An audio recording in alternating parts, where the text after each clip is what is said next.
Look at that.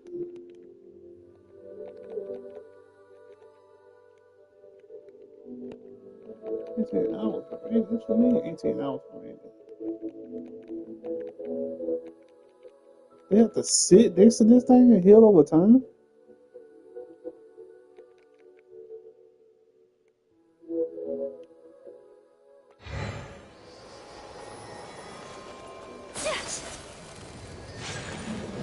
Let's go. Dain. Yeah, son. I wish I would have got her. Oh, Tumini and Paimon. Fancy that. I didn't expect to run into you two here.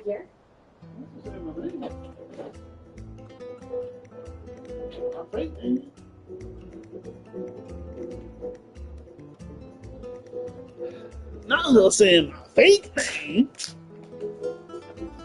Well, at least I got a name. Oh, hey, Kochian-san.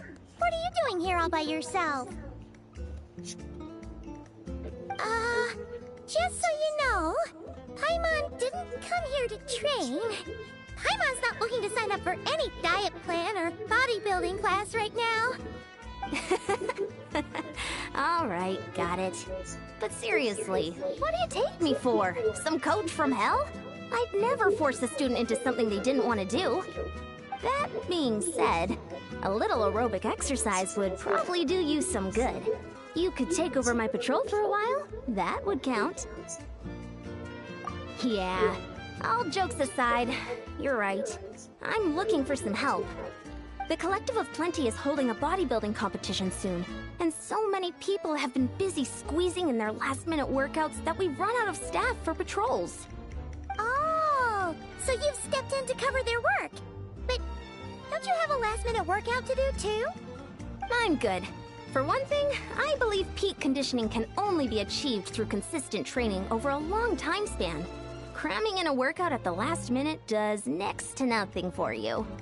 But more pertinently, well, as you can probably imagine, I'm not able to compete in any of the most popular weight classes, and there's no real competition in my own weight class. Yeah, that makes sense.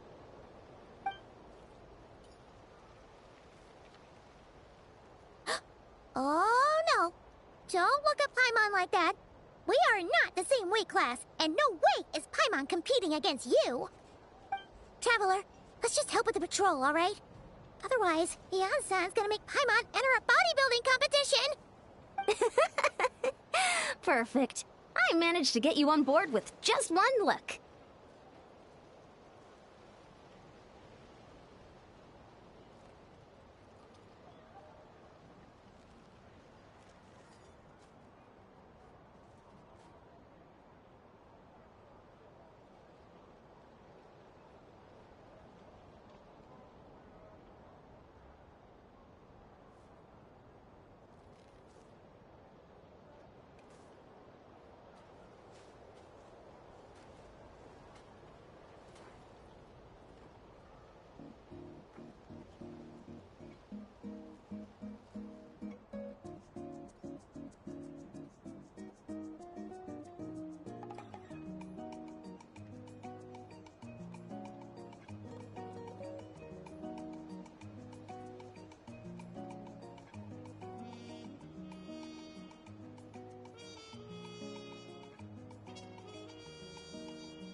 Thank you both.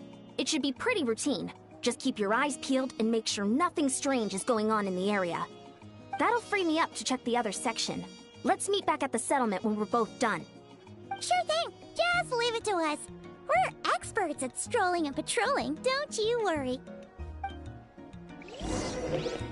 Paimon got a new voice actress.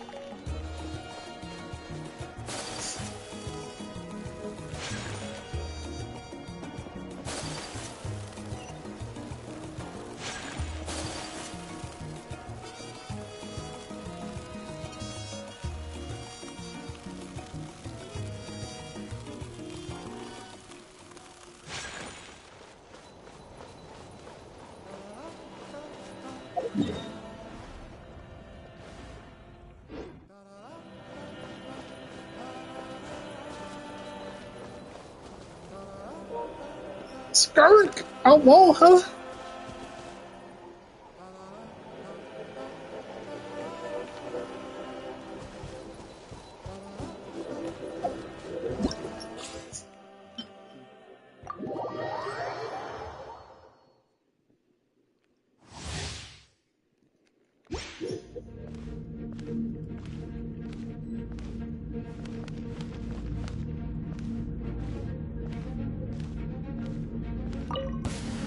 The power of the abyss. The recipe, no problem. At first, the flavor.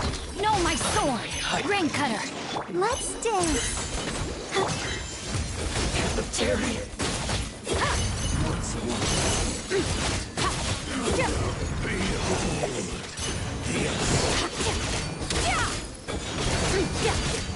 Has come my holy proclamation. An inspired melange. Fierce on the loose. Rain outlines your fate. Let me weave you a verse. Set you free. Hear ye the word of joy. Bitch! Grace be upon you. Peace and hope find you. Fucking die. The power of revelation. Merciless. The truth shall set you free. On to the creep. Hear ye the word of joy.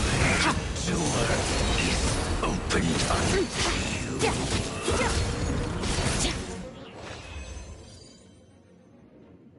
Oh, I hope I win this 50-50.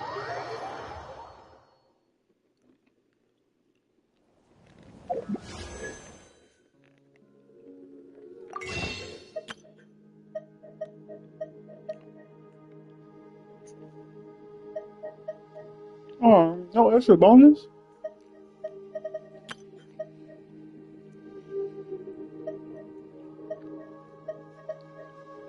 6.8. This will give you 14. This will give you 24.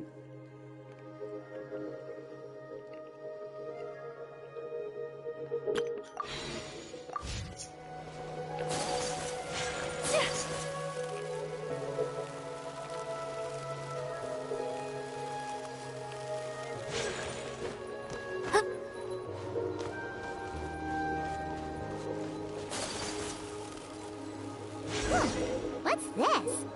Was there always a cave here?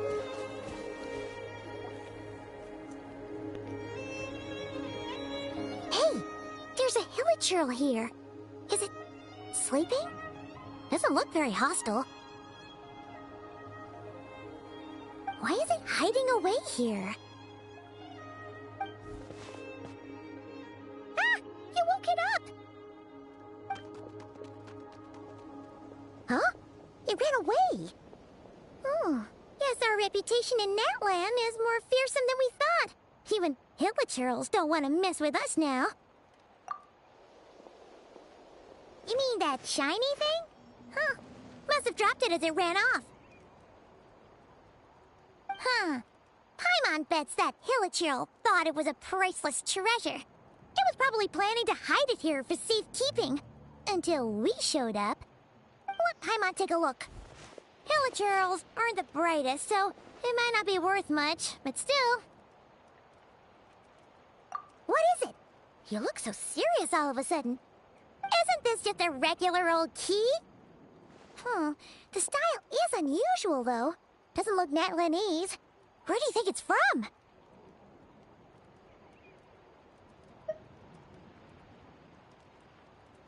What do you mean? What hibernation chamber? What spaceship? Wait, you mean the spaceship? The one that brought you to Teyvat? So, how did that key show up here? Are you sure you didn't just drop it?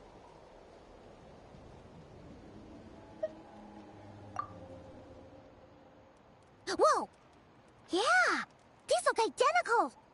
So, if one of them's yours, does that mean the other one is...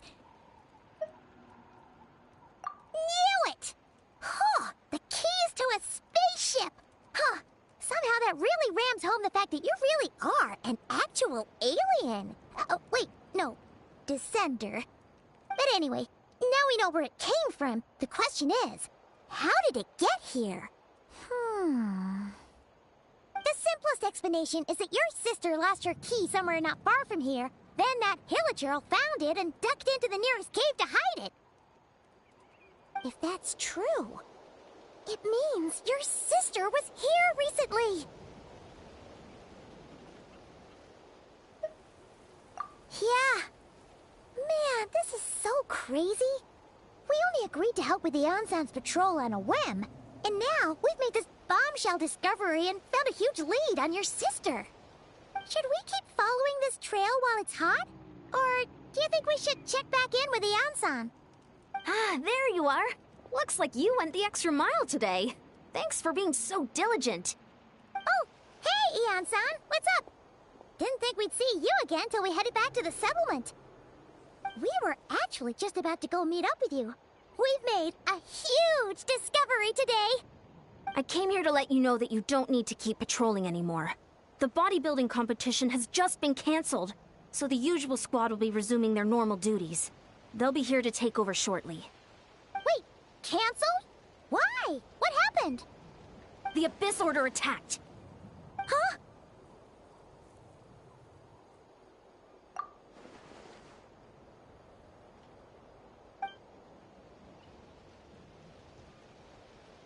I've heard of the Abyss Order, but this is the first time I've known them to take organized action on such a large scale.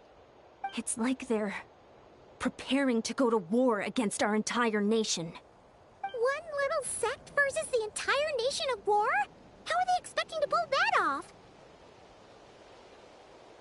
Based on everything we've seen from them so far, they usually prefer to act in the shadows. So, what's different about it this time? What could they be after? No clue. All we know is that they've attacked our tribe, but that doesn't tell us much. Our defenses are holding strong so far, so I'm gonna head to the Stadium of the Sacred Flame and see what Mawika knows. If there's any information out there, she's the one people report to. Oh, want to come with me? I'm sure everyone will feel better knowing that the hero of Natlan is on the case. Great, then let's head over together.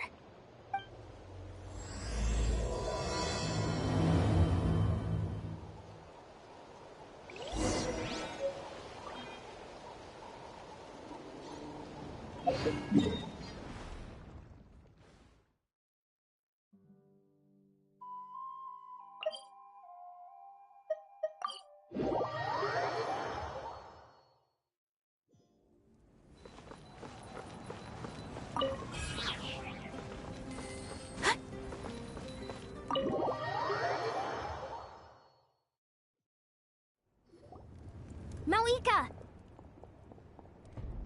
Oh? Ah, great timing, Ian-san. I was just about to send someone for you. And it's good to see the travelers with you. How are things looking? What's the latest word from the messengers? The Abyss Order has Hello. been spotted near several tribes at the same time. Clearly, this is a coordinated strike. Also, their numbers are much higher than expected. Their organization appears to have grown considerably, but because they're usually so secretive, this is the first we're learning of it. It sounds like they're throwing everything they have at us. What are they trying to achieve? That's what I'd like to know as well. Historically, Natlan has not been a hotbed of Abyss Order activity, and we have no particular quarrel with them. Could it be revenge, perhaps? Would they want to get back at us for a recent victory over the Abyss? Seems unlikely. But then again, Paimon wouldn't put anything past the Abyss Order. It's too early to say anything definite. For the time being, we should continue monitoring the situation. How are the battles going? Not too many casualties, hopefully? Well, even if they're committing all their forces to the fight, they're in for a tough time. Our brave warriors have just emerged victorious from an all-out fight against the Abyss itself. Yep.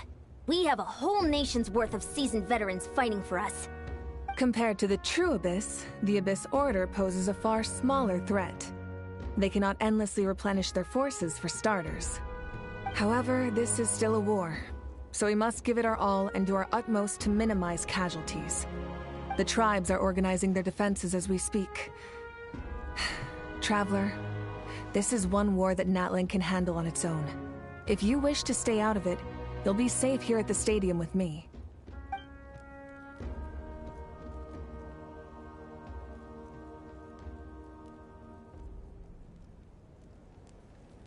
Oh.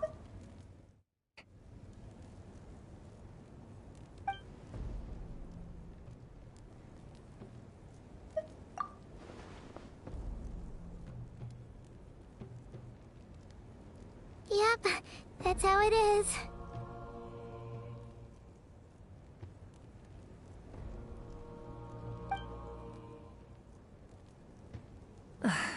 I see. My goodness, that is very personal indeed. If you don't mind me asking, do you have any idea what her goal could be? Safe to say, they're not exactly on the best terms at the moment. Ever since Paimon met the Traveler, he's been trying to track his sister down and get some answers. But she's been avoiding him. I see. So you two have fallen out. Huh. A pretty common occurrence between siblings. Well, yeah, that may be. But the stakes are a little higher where these two are involved. They certainly are. Although somehow it doesn't surprise me that a spat between the Traveler and Twin could affect the fate of the entire world. Just so I'm clear, you're still on Natlan's side, and you have no idea what your sibling is after. Is that right?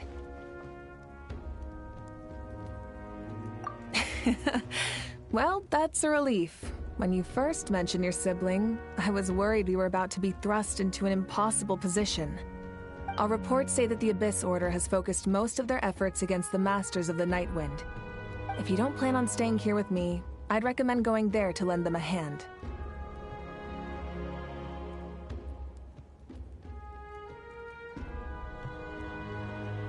I'll join you. Right now, the Collective of Plenty isn't facing a serious threat, so we should support the other tribes. Many thanks, you two. Anything you need, send word to me right away.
Look, it's Eulalie!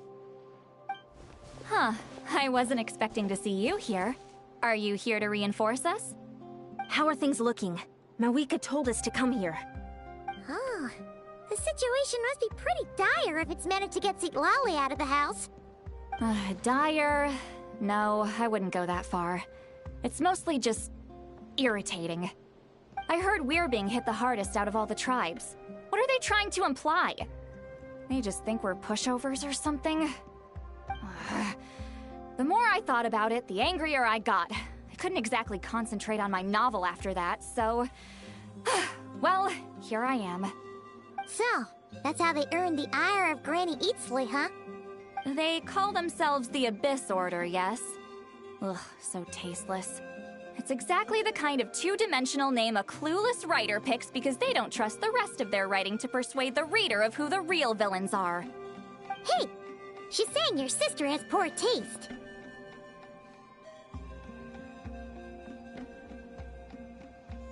Wait, what? Are you saying his sister is a member of the Abyss Order? I only said that because I was mad, but maybe I went too far. Hey, let's save the chat for later. We've got some enemies incoming. Good. A much-needed chance to vent my frustration. And not a moment too soon. Things were getting awkward there. Luckily, I'll never have to find out just how badly the rest of that conversation was gonna go. You didn't have to say that last part out loud, Sweet Lolly. Anyway, let's get him!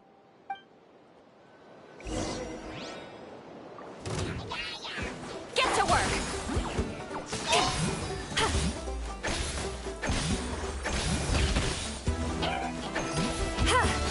Yes! Shower me with... Rest and rebuild! Let lightning echo in song! Sakura swirl! My apologies.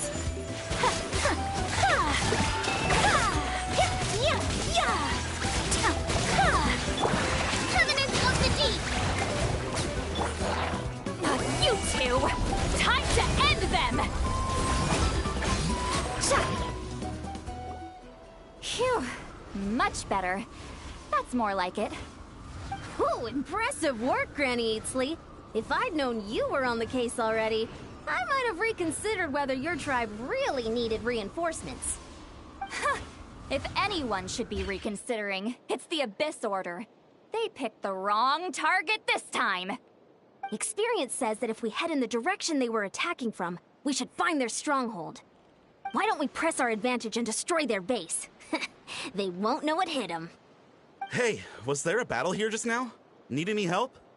The warriors from the Masters of the Nightwind are here! The battle against the Abyss is still fresh on our minds, so everyone's used to working together. Well, morale's high and everyone's here. Let's go take down that stronghold!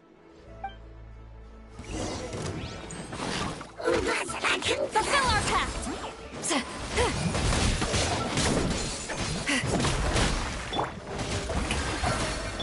Transfiguration! Take flight!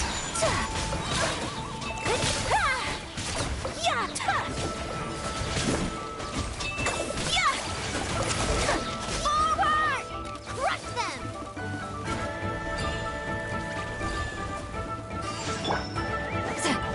Take me up!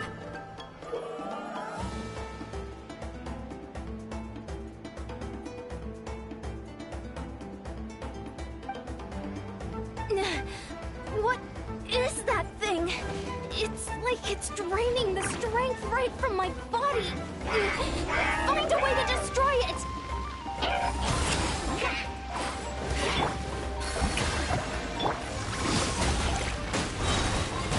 Do your master's bidding! The Abyss Order's resistance is faltering. Now's our chance!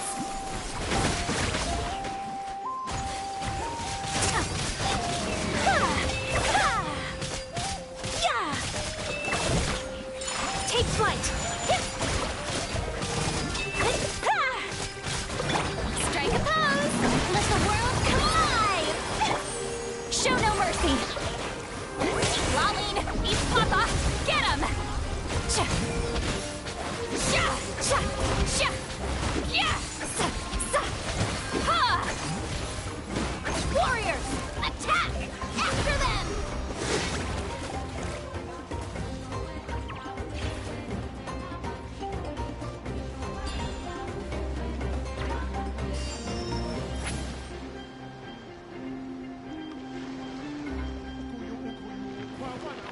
Get to work! Shower me with praise! Hold the line! Sakura swirl! Time to show you what happens when you mess with the Masters of the Nightwind! All who resist the Abyss will pay the price!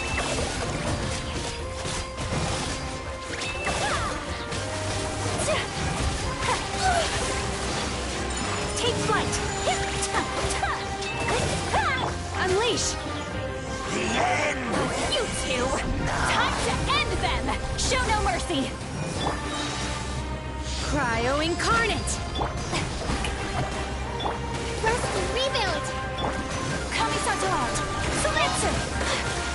Whirling snow! The abyss shall run. This stronghold is neutralized. Good work, everyone.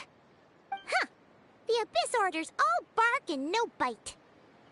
To be honest, this was anticlimactic. I was hoping for a personal apology at the very least. And ideally, a whole speech acknowledging the superior might of the Masters of the Nightwind. Well, whatever. I'll just have to make up for it with some extra wine at the victory feast. With the stronghold cleared, this area should be safe for the time being. But still, something tells me we can't afford to let our guard down yet. Maybe it's just me, but an enemy under siege normally defends their stronghold at all costs. The fighting gets more and more intense right till the bitter end. But this time was different. With a few exceptions, most of the enemies here gave up and fled the moment that... well, I don't know, but it seemed like they sensed something. Huh? Not sure I follow. They did a tactical retreat, that's all. It's just a different strategy. I'm not convinced. Don't forget, they're radicals who chose to wage war on an entire nation. They don't do things in half measures. It seems out of character to cut their losses and run like that. So you're saying there's more to this than meets the eye? I'm saying we don't know enough to be sure of anything at this stage. So let's stay alert and keep our defenses at the ready.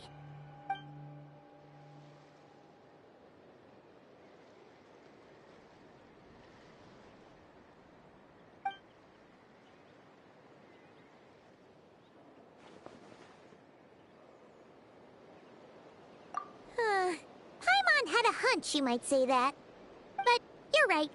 If we can somehow use that key to track down your sibling, maybe we can end this war before things get serious. And maybe you can finally get some answers. Wait, you're leaving?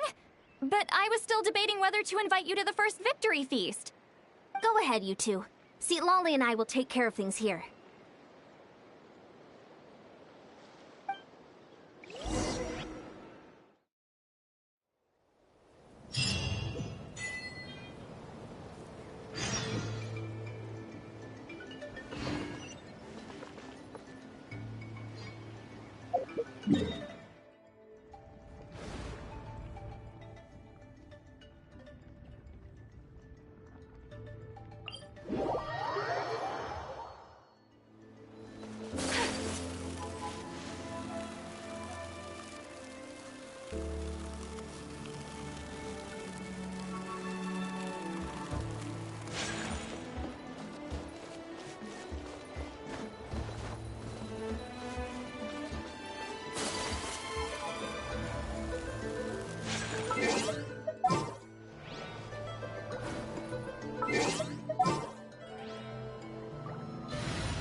We're back where we started.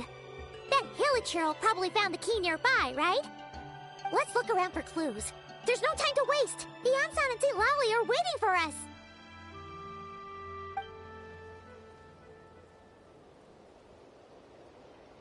Oh, we've scoured the entire area, but still nothing.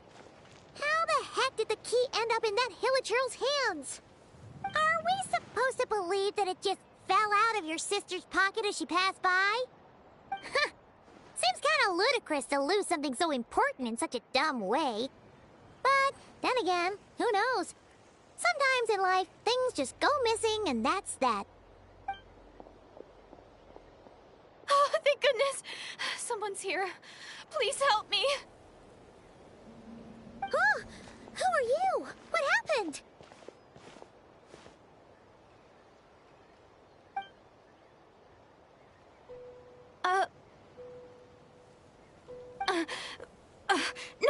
No, now isn't the time. Please, you've got to help me. I'm being chased by monsters and I can't keep running.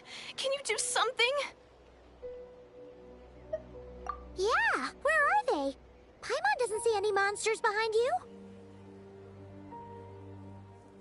Huh? I'm sorry, I don't quite understand. They're almost here. This really isn't the time to be joking around. We're not. We're completely serious. We don't see any monsters. But how? Ugh, there's no time. They're coming. We gotta run. What's wrong with that girl? She must be seeing things. Oh no! It looks like something really hit her. Maybe she was right. Quick, let's see if she's okay. What's wrong? Are you hurt? What was that? The monsters! They're right there! You need to get out of here. It's too dangerous.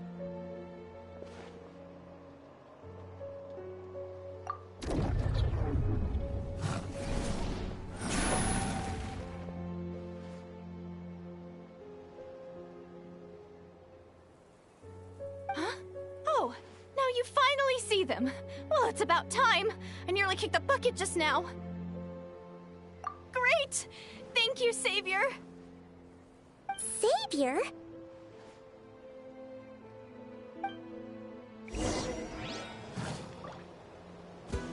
Not too far now. Let my name echo in song!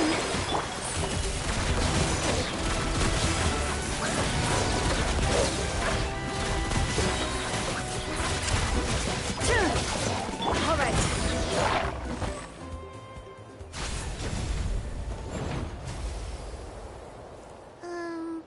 You done? Paimon still can't see anything, so she can't tell. It just looked like you were slicing at thin air. Kinda funny, actually.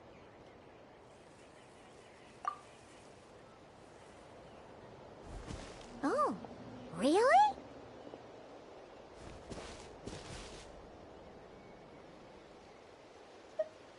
Sure.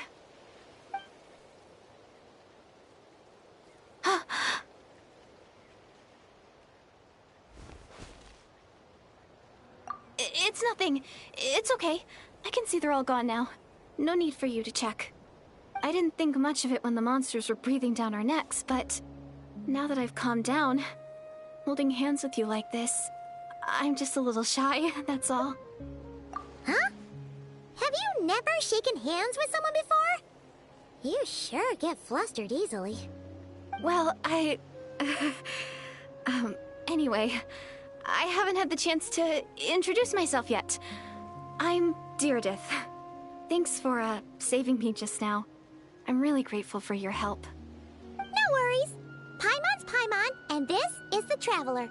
With him around, you'll be safe from any monsters. As long as they're visible. So, what was the deal with those monsters just now, anyway? Your guess is as good as mine. I could see them the whole time, so when you said you couldn't, I thought you were making fun of me. Whoa! That must have been scary. The idea that we'd stand by and laugh while some poor girl was being hunted down by monsters?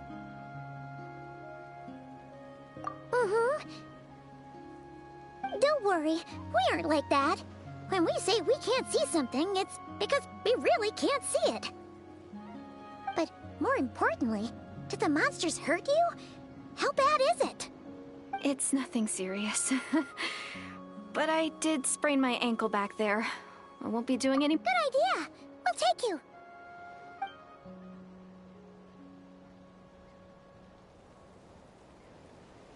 Phew, thank you so much. Despite getting injured, I still feel much safer with you around.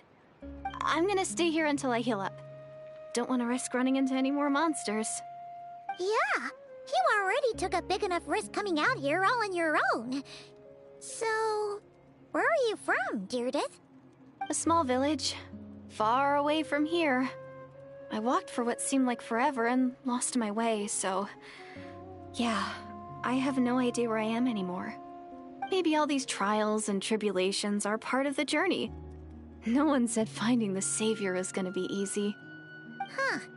That's the second time you called the Traveler a savior. What's all that about? Oh, sorry. It just slipped out. I was caught off guard.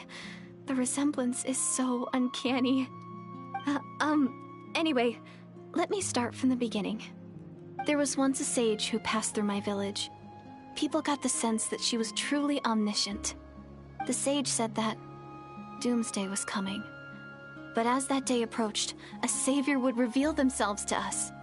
The day of disaster is almost upon us, so my grandmother begged me to leave the village and find the savior before it's too late. Doomsday? I've heard people talk about the savior since I was a kid. Growing up, it really made an impression on me. The description is practically etched into my mind.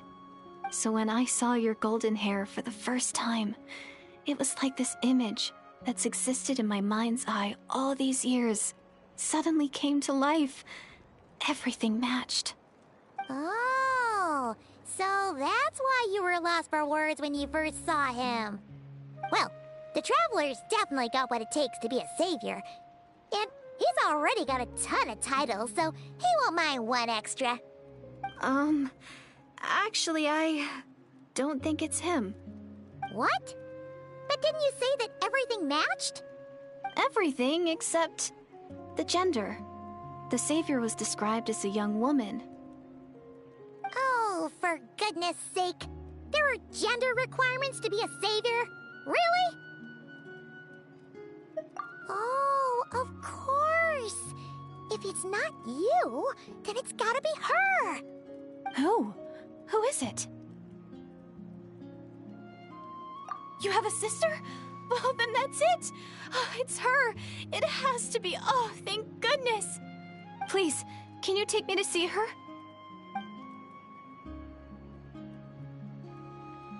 Huh. Maybe, if you're lucky. It just depends if we can find her. Huh? But isn't she your sister? Sorry. Looks like Paimon steered this conversation back to the fallout between you two. It wasn't on purpose, but that's the reality, so it's hard to avoid. Okay, fair enough. But since you're looking for her anyway, why don't we team up? We might stand a better chance if we work together. Yes, everyone says that the disaster is inevitable. But the Savior will rescue us all from our pain and suffering. I've always dreamed of meeting the Savior. Do you really buy this whole doomsday thing? Seems kind of far-fetched.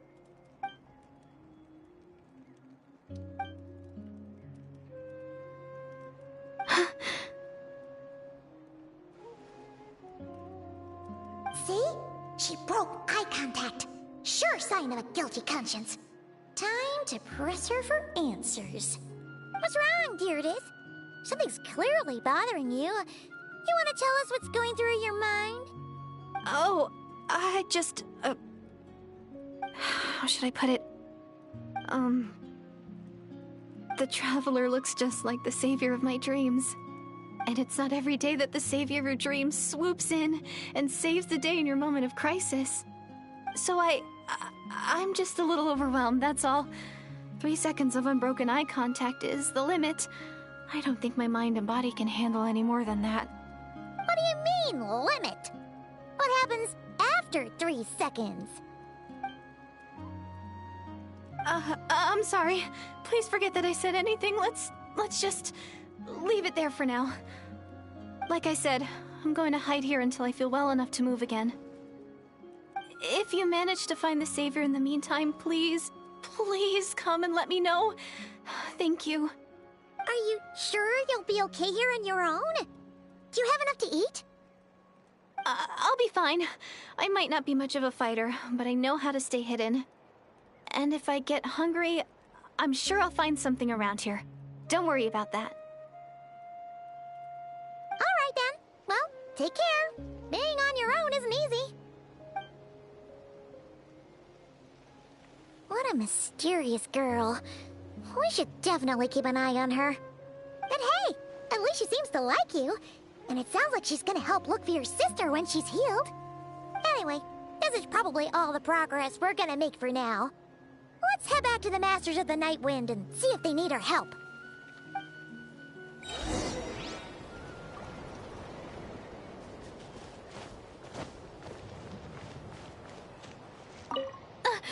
Don't worry, I'm fine. I just need some time to myself. She must be from Nightcross. Gotta be from there. That outfit, not Abyss, it's not Korean. Maybe it is Korean.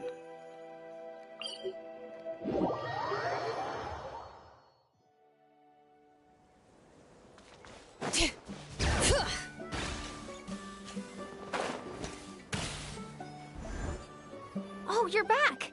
How did it go? Find anything? Nothing substantial, unfortunately. But we had the weirdest experience. So I take it that the war's still on? That's okay. I just wasn't sure, because things seemed to be at a standstill while you were gone. The Abyss Order hasn't attacked us, and since we don't know what they're planning, we haven't made a move either. In a word, it's a stalemate. The guards have been keeping watch around the clock, but for everyone else, you wouldn't even know we're at war. Huh.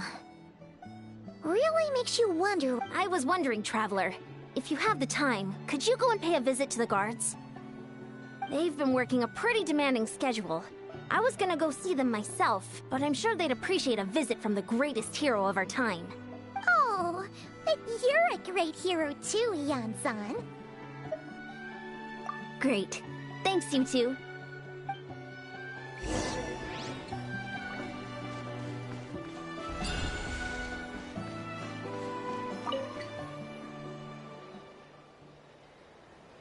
Wow!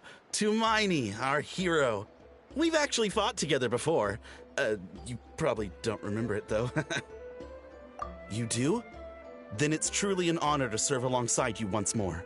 Thank you for standing guard this whole time. It's all good. Honestly, it's not been that much work. Haven't heard a peep from the enemy. Nothing that would indicate an impending attack. I've spotted a bunch of Abyss Order operatives, but they weren't acting hostile, just hanging around. There were even moments when they seemed to be meditating. At least, that's what it looked like to me. Maybe it's part of their religion or something. Out of an abundance of caution, I asked some shamans from the tribe to take a look and see if there was anything nefarious at work. But they didn't sense anything untoward, so we just put it down to religious ceremony and left them to it. Huh. Interesting.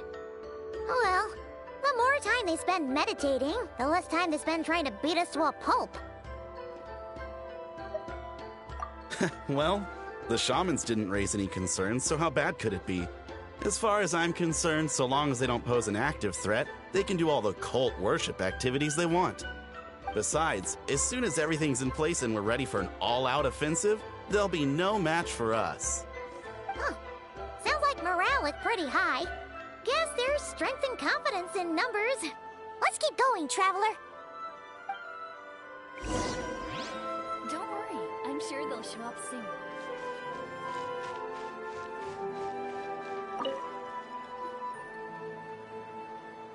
Huh? Is that Tumaini? What brings you here? Is this, like, a meet and greet? I wasn't... I'm so nervous. Hey, come on! You'd march to war without so much as blinking. What's so scary about a chat with a Traveler, huh? It's not the same thing at all. There are plenty of chances to go to war.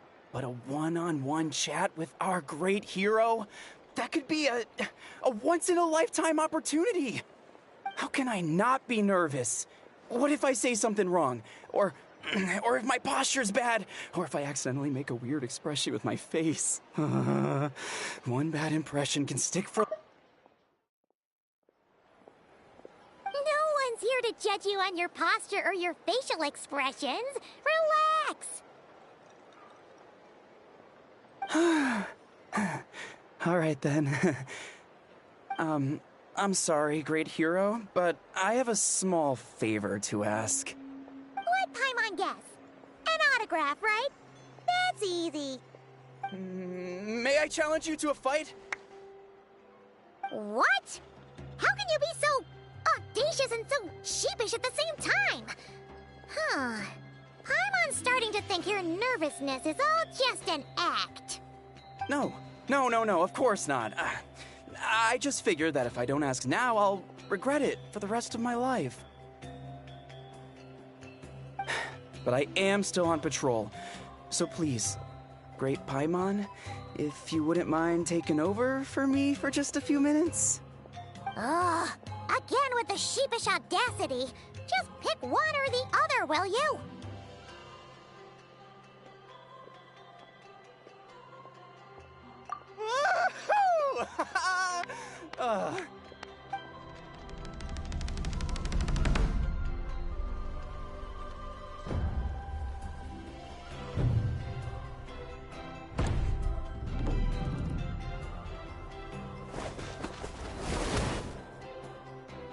Obviously, I never expected to win, but until now, I didn't appreciate just how great the gulf was between us.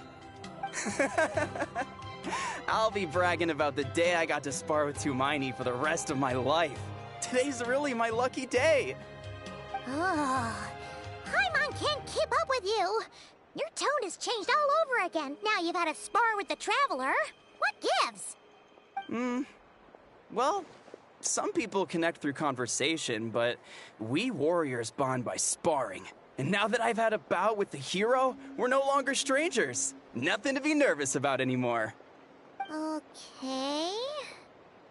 Well, to each their own. But Paimon's still gonna stick to conversation. Not at all. We haven't spotted any new enemy movements. As Paimon expected, nothing here either. Let's do another lap and get back to Yan-san.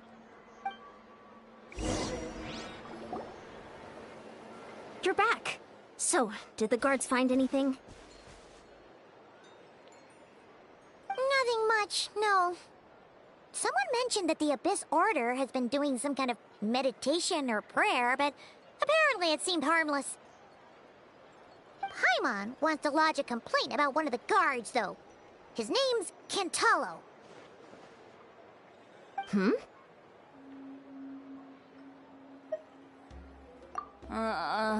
Traveler? You're back already? No one thought to wake me up, huh? In fairness, you look pretty hungover. Can't imagine anyone wanting to wake you up in that state. I'll have you know I'm perfectly sober when I'm hungover. Okay. I'll admit that sounds strange. What I meant to say is, I heard something about the Abyss Order engaging in... Yeah, that's right. Does that mean anything? I sensed something strange in my dream. It was vague, but it seemed as if some noise had found its way into Natlan's ley lines. Oh, what does that mean? Hard to say.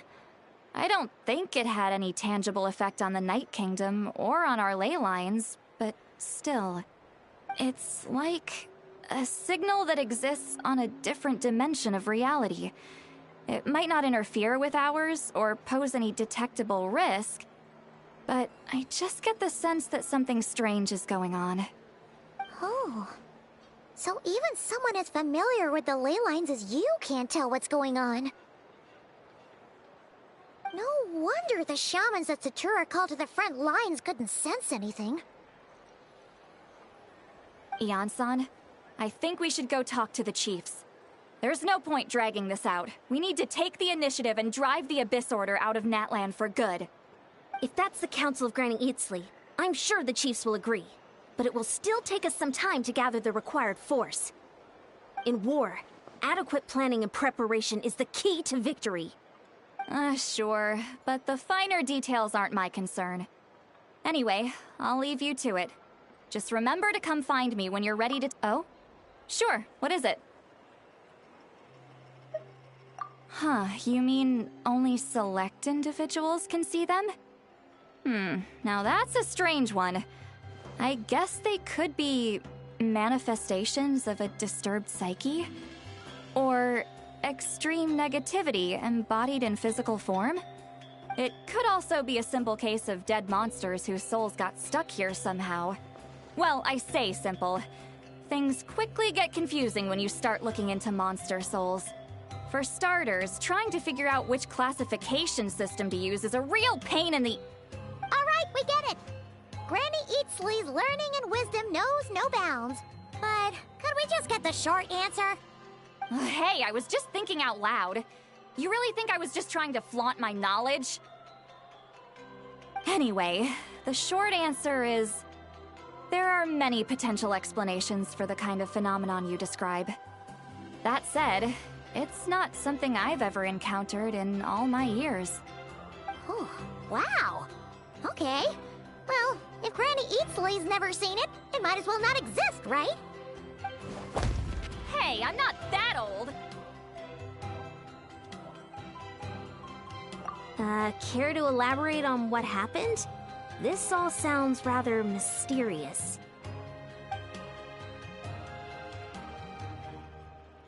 Really? You had to hold her hand to see the monsters? That sounds a little contrived. Huh? That's the part that bothers you? Maybe the point is more that it requires direct physical contact, whether that be hand-holding or otherwise.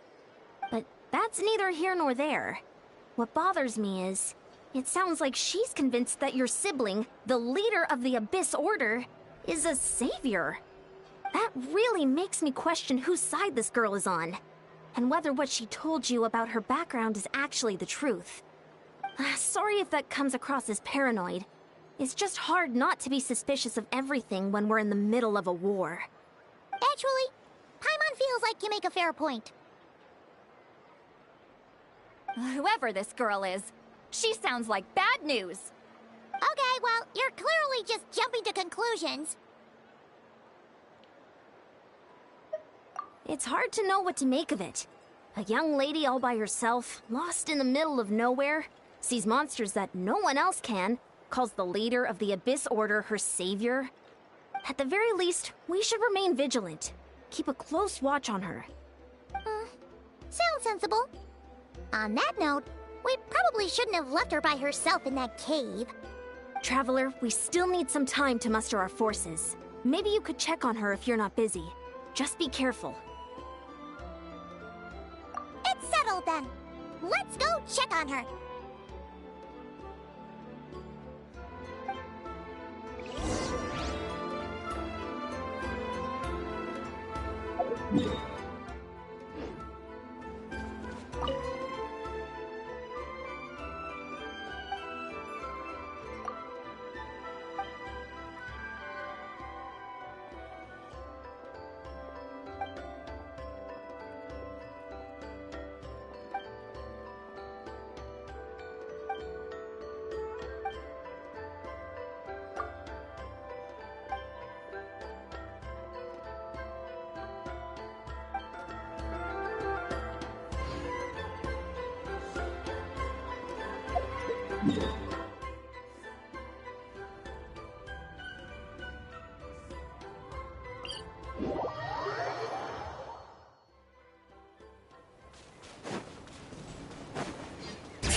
Here we are.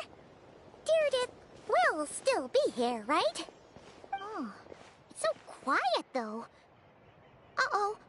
What if Yansan was right? Maybe she never intended to stay here at all.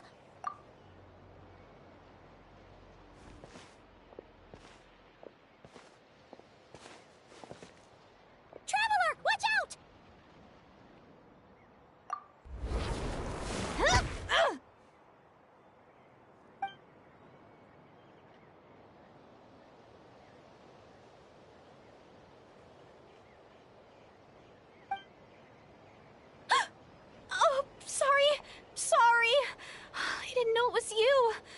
heard a noise and I thought it was the monsters coming to get me. Did I hurt you? Oh, I'm so sorry. I wasn't thinking straight.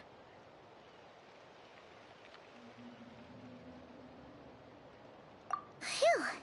That was scary. Paimon thought we'd walked into a trap.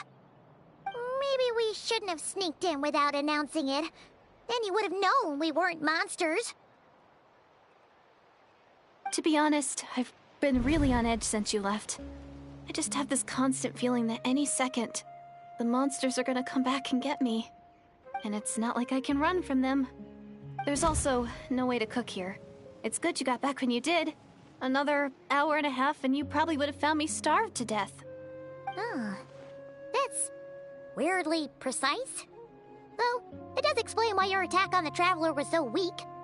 Wait, if you really thought you were gonna starve or get killed by monsters, why'd you promise that you'd be okay here on your own? I just didn't want to lose face in front of my hero. He already saved my life once. That's more than enough. I just don't want to come across as a constant burden. Huh. For someone on the brink of starvation, you're pretty preoccupied with your image. What's the real reason? What? That is the real reason. I'm kind of bearing my soul here, you know? Anyway, so, could you make me some food now?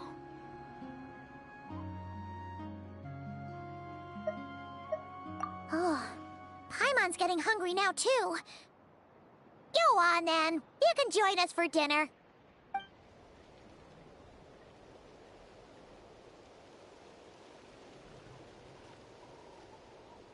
Whew. I am so full. Thanks for saving me, again. Huh. You can really pack it away, Deirdith. Guess that explains how you had the energy to make it this far. I tried so hard to hold back, but it looks like I still came across like a total glutton. Paimon didn't even realize how late it is. Hey, the night sky here is really pretty. Yeah, and it's all thanks to you both that I'm able to relax and enjoy it. I was cooped up in that cave the whole time you were gone. Now, I'm finally out. The air seems fresher, and the stars more beautiful than ever before. You weren't in there that long.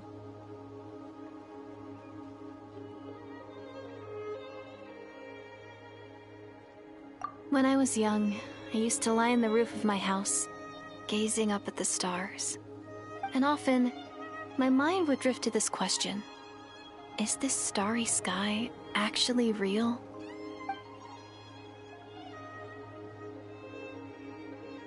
But my grandma would tell me, the answer to that question doesn't really matter. Think of all the people in our village who spend their entire lives here, she'd say. To them, that little village is their whole world. And so, if it's our destiny to live beneath this sky all our lives, then whatever may or may not lie beyond, this is our world. And that sky is real to us. Paimon kinda gets you, but also not really. Is it kind of like how journeying with the Traveler is everything to Paimon right now? I really treasured my world for a really long time. The village was my everything.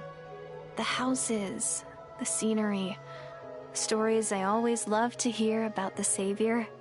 But I could never bring myself to agree with Grandma. Even if the village was my entire world, I still had to know what lay outside its borders. Yeah! Go you! So, I finally ventured out and set off on my journey to find the Savior. I'm going to make my world bigger, one step at a time. And I'm not going to stop until I've seen what's beyond the stars. Maybe then, I'll finally get an answer to the question I had as a child. Who knows? Maybe one day, I'll be sitting and chatting just like we are now, but with someone from another world. Yeah, One day... Oh, if only we could tell her. But it's probably best not to open that can of worms right now. I need to find the Savior and protect my world. Then, I can make sure it continues to grow. That's the most worthwhile thing I could think of doing, so I've been giving it everything I've got. You know what? That's pretty cool. Paimon kinda wants to root for you now. Sorry. I got a little carried away. I always get chatty after a hearty meal. Just like my grandma.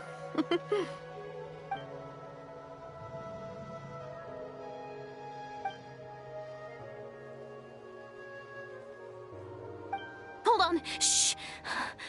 It's them. The monsters are back. Where? Oh, still invisible, huh?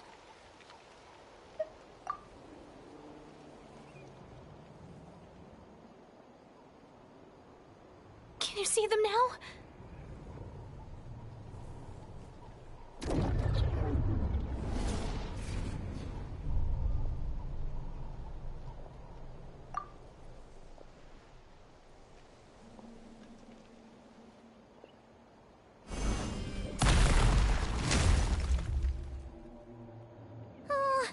Paimon still can't see anything. But please, be careful.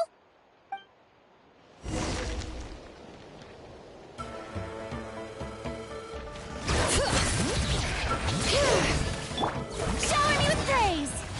Ready.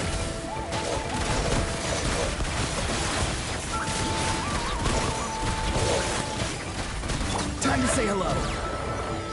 Be free. Letting brave names echo! Loaded.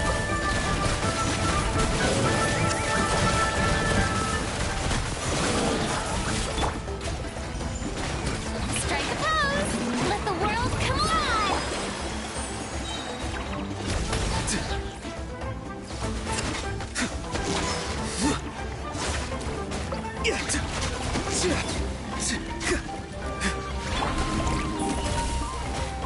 All right.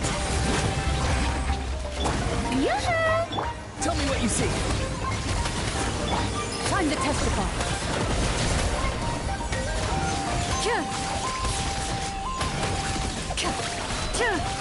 Into the shadows. Huh? Wow, that was fast. Did you get all of them?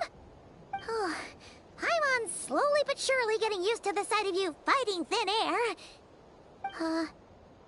You doing all right, Deirdith?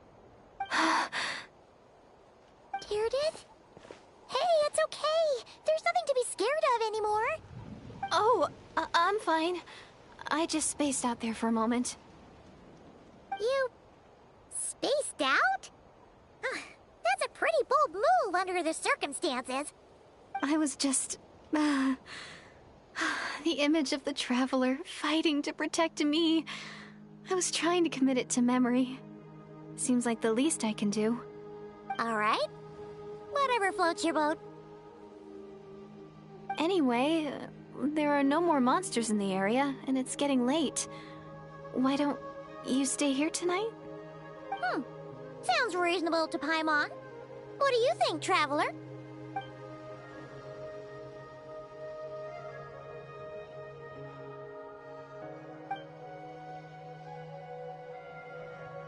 All right.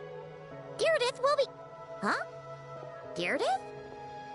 Why are you going in alone?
Doomsday.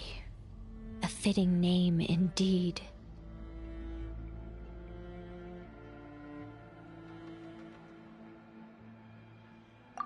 A blood-red sky. Wild beasts that slaughter all in sight. Endless pain. A terrible curse that cannot be reversed. And the birth of a savior.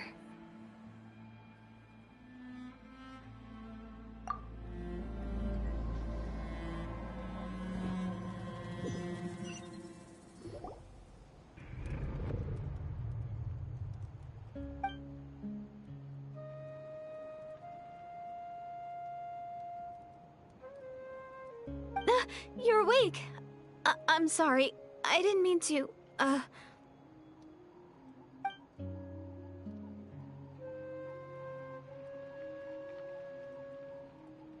You just look quite distressed, like you were having a nightmare. I thought if I took your hand into mine, you might find it soothing. At least, that's what my family always did when I had nightmares. But it didn't seem to work on you. In fact, I think I made it even worse. I'm so sorry. Oh, is that right? You better not be trying to pull a fast one on the Traveler. What? Don't be so... I have more self-control than that. Self-control? What does that have to do with it?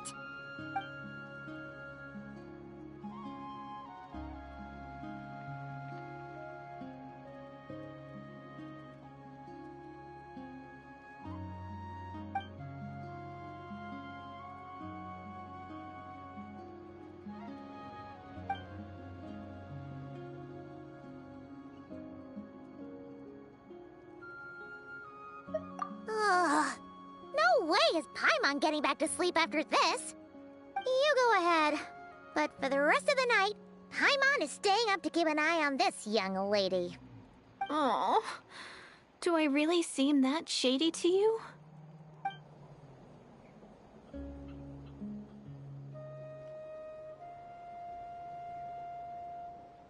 Well, Deirdre, there should be enough food for 3 days. Make sure you eat the perishable stuff first, so nothing goes to waste. You can't tell which stuff is perishable, right? Yeah, I can tell from the ingredients. Thank you so much for making all this for me. 3 days will definitely be enough time for my ankle to heal. Then I'll continue on my journey to find the savior. All right, then we'll be off. Bye for now, Deirdre. See you? Wait! But if this is goodbye, how am I supposed to find you again? Oh, I mean, what if I find your sibling? How am I supposed to let you know? Ah, that's a good point. We share the same goal, but we're constantly on the road, so we've got no fixed address. How about this? When the time comes, you can just write a letter to Mawika. She'll be able to find us for sure. Mawika? Who's Mawika?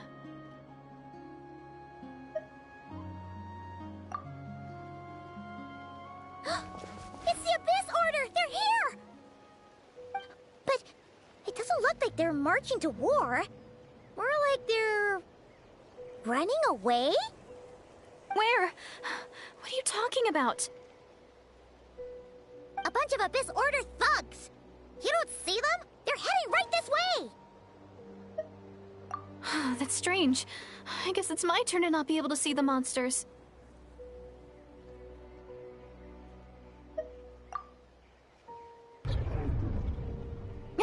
You're right! I see them now. You weren't joking after all. So this is what it's like. What a weird situation. What is making these monsters invisible? Is it Deirdre? Or the monsters themselves? Or is it us? Well, might as well mow these ones down, just so they can't pose a threat to the tribes.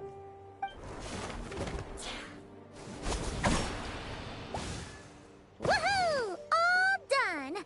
Their morale seems super low. Guess they really were on the run, huh? So, there's no more of them, right? I still can't wrap my mind around this. Why couldn't I see them until you took my hand?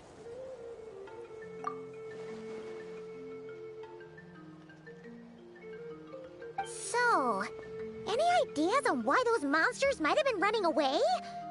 Maybe something went down on the front line. Oh, Paimon's getting a little worried about Eon-san and the others. Let's head back to the Masters of the Night Wind right away. We gotta go. Bye for now, Deirdre. See ya, and please take care.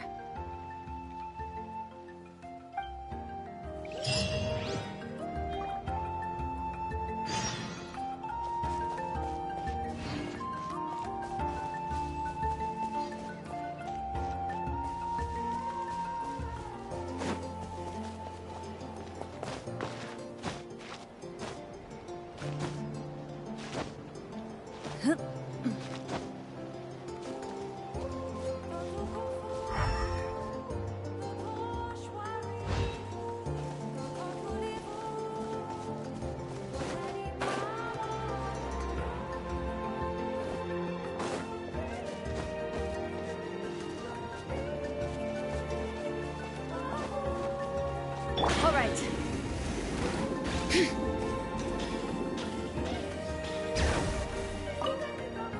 Don't worry. I'll make sure I find a way to get in touch. I mean...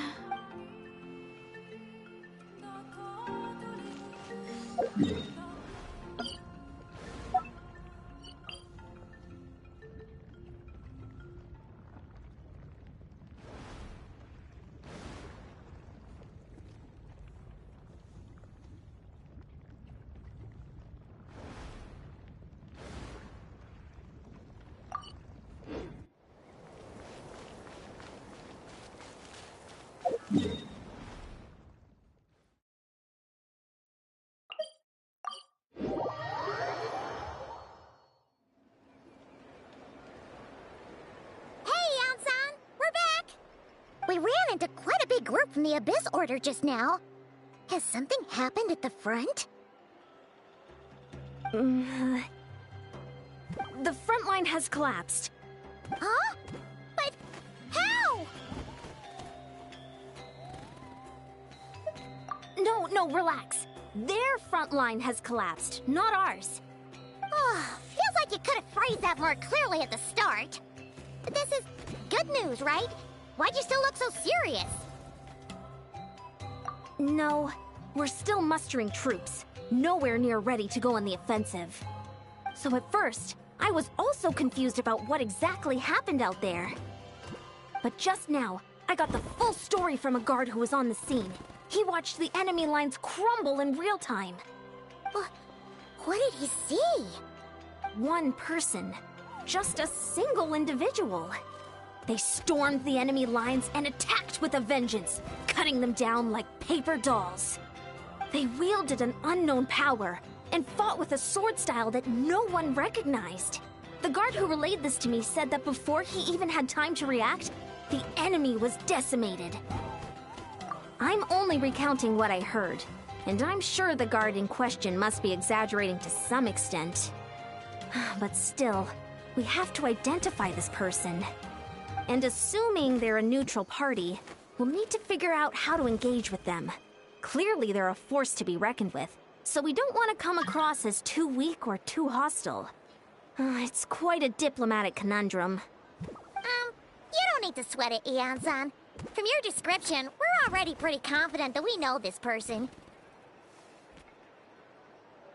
Honestly, with the Abyss Order acting out so publicly, it's about time he showed up. Dainsleif.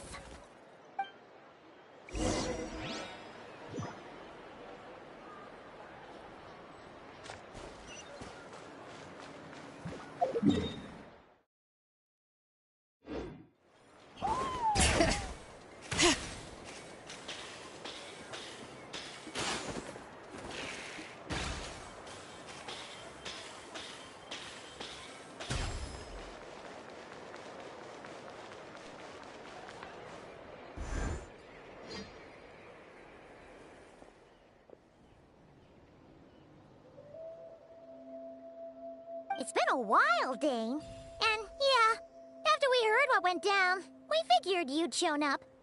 You caused quite a stir, you know.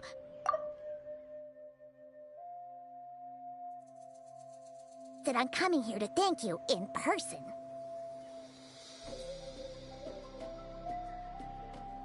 It is my honor, Mr. Dainsleif.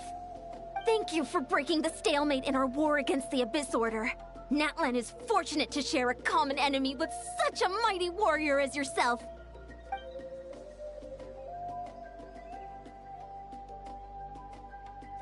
Please don't mind him, Mian-san. He always talks like that, but he's a pretty nice guy deep down. It's quite all right. Uezo Janssen respects those of great power. It's quite clear that he meant no offense, and I am still delighted to make his acquaintance. Anyway, since you're old friends, I'll leave you to catch up for now. Take your time. Sure thing. You probably have plenty of other stuff to do anyway, right? Since this war isn't exactly over. See you later, Yan-san!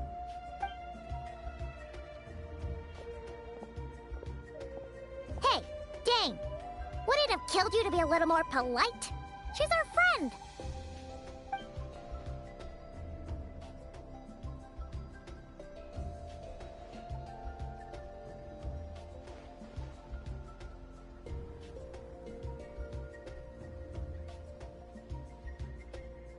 Ugh, so stubborn. But whatever.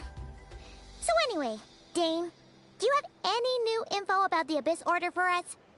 Any idea what they're trying to achieve with this war, for example?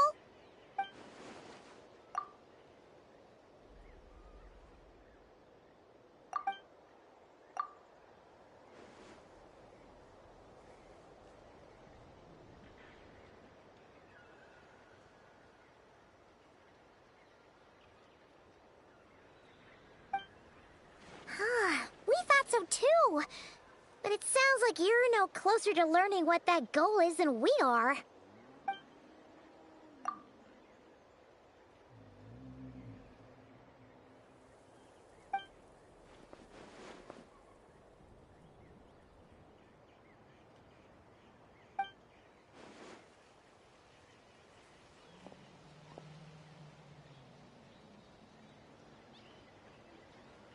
What do you think we should do?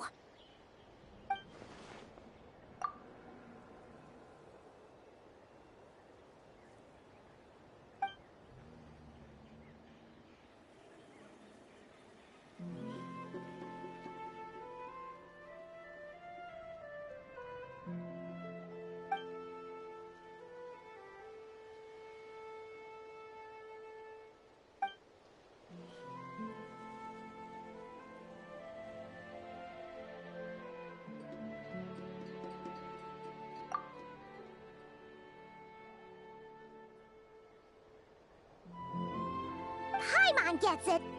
Nothing in the world can satisfy you like making mincemeat out of the Abyss Order, right? Wow! Okay. A rare, candid response from Dain.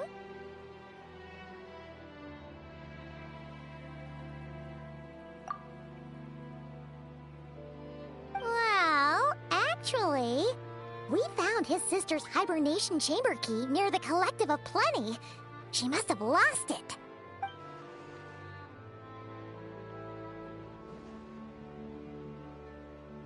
Oh, and there's more! After finding the key, we also ran into this weird girl.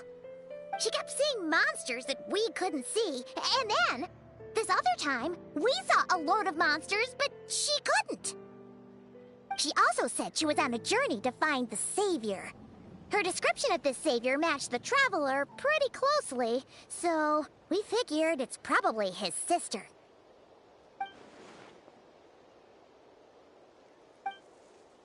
Yeah, that's right. Is something the matter, Dain?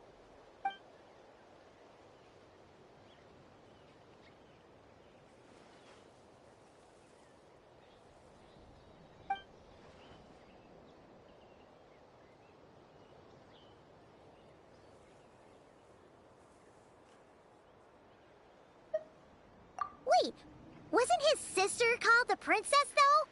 Where did this Savior thing come from?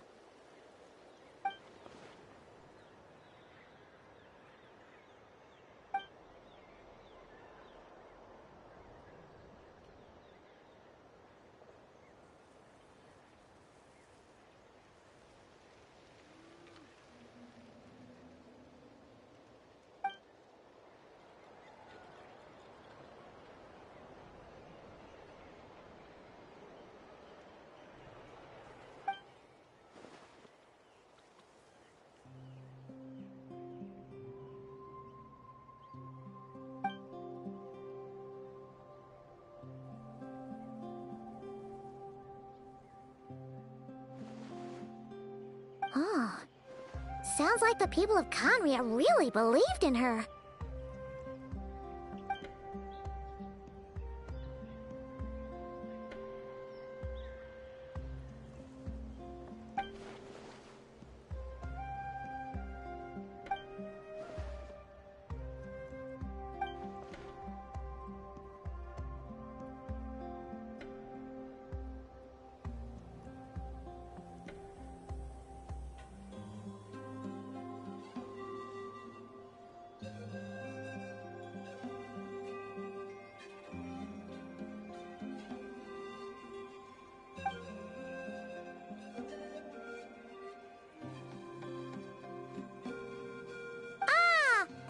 Gets it now. So, a bit like Kaya. Except she grew up somewhere more isolated?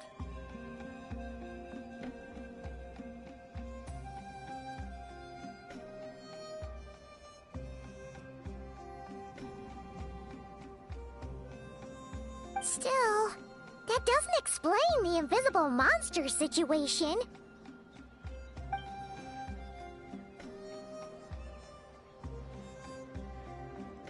Sure.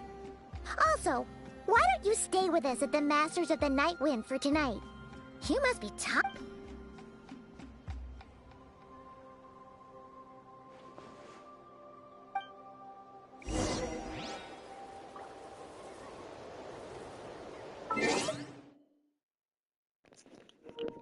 So she is Korean.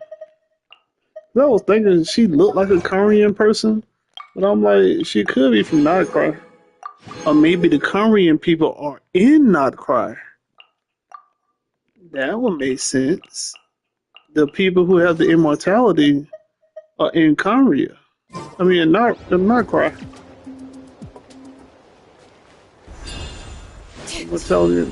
Immortality. That could be what that is. What am I doing? I'm trying to.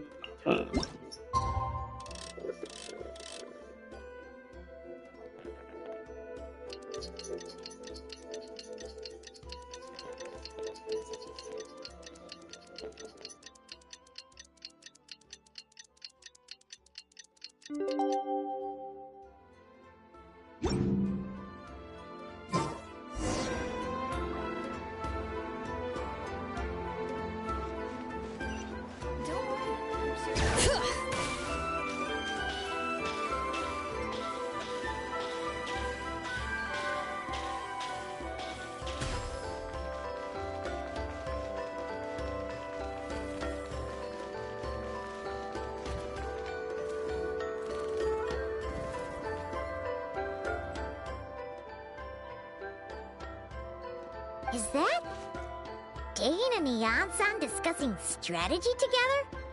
Huh. Looks...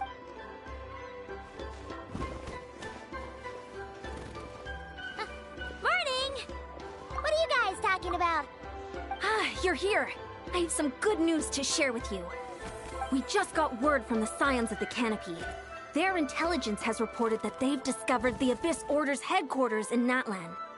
After their front lines dissolved, the bulk of their forces fell back to that area. It's also where their central command is located. The location?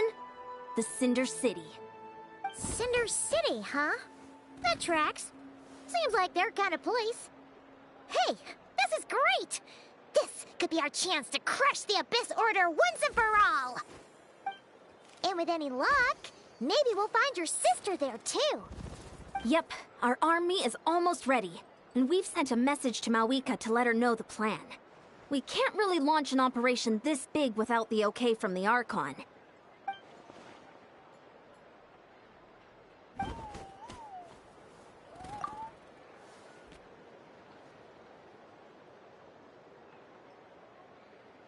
I've already explained my reasoning, Mr. Dainsleif. I understand your concern, but an immediate strike is not on the cards for us.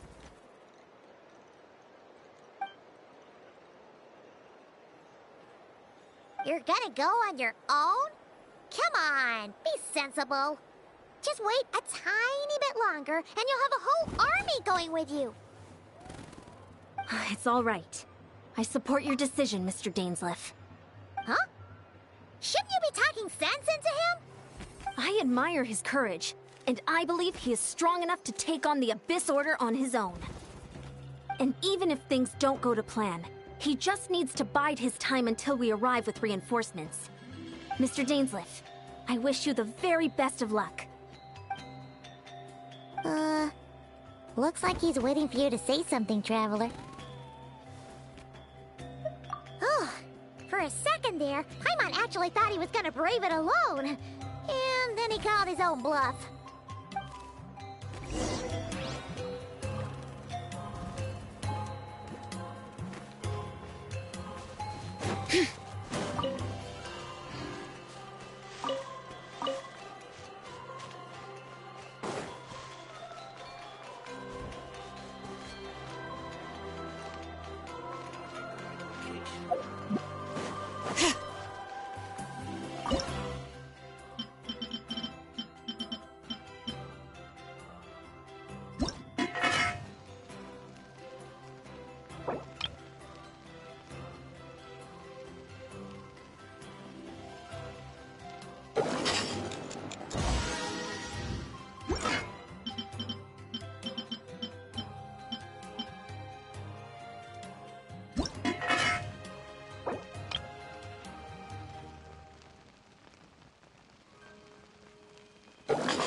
Skirk, please come to me.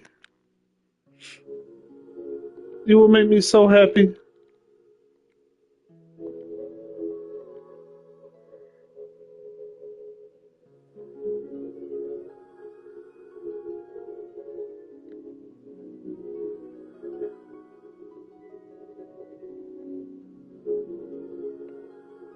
So,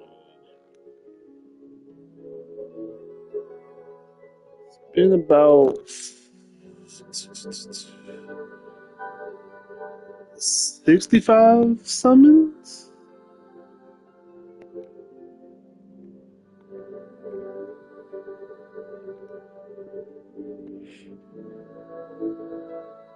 About 65, so about 75. Come on, Skirt. Come on, Skirt.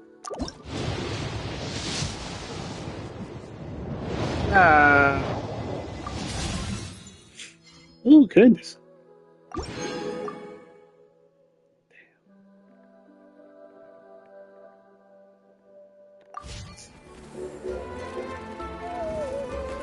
God damn it, Skirk.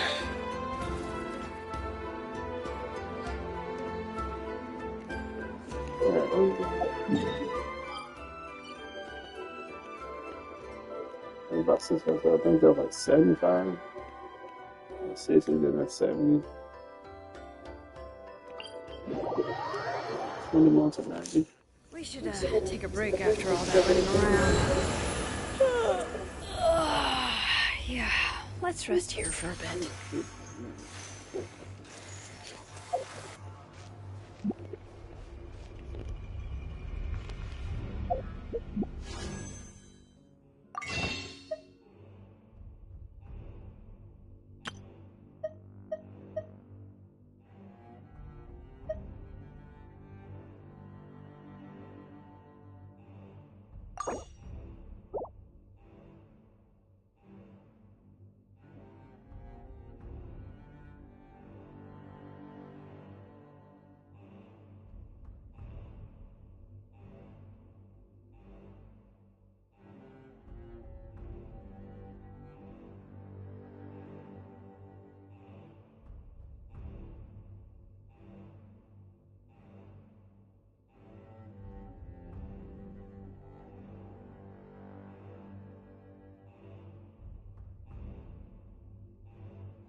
Come on, Skirk. Come on, Skirk. Come on. That's like 80 or 85. Come on, Skirk. Come on. Fucking Chi-Chi. Oh my god, I lost a 50-50.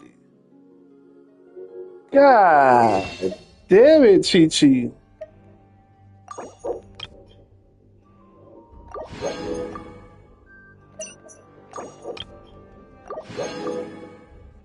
Fucking Chi-Chi.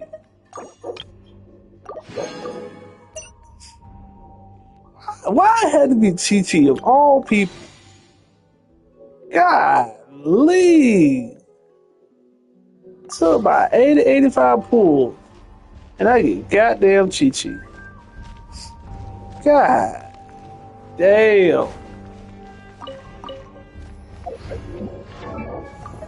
What this stupid little bitch at? And I think I got her fucking fully maxed out. What the fuck her ass at?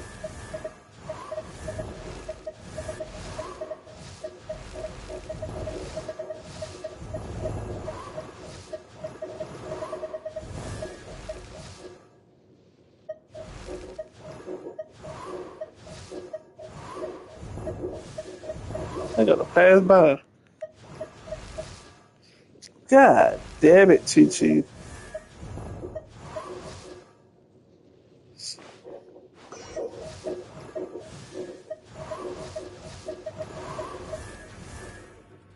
Take off my favorite.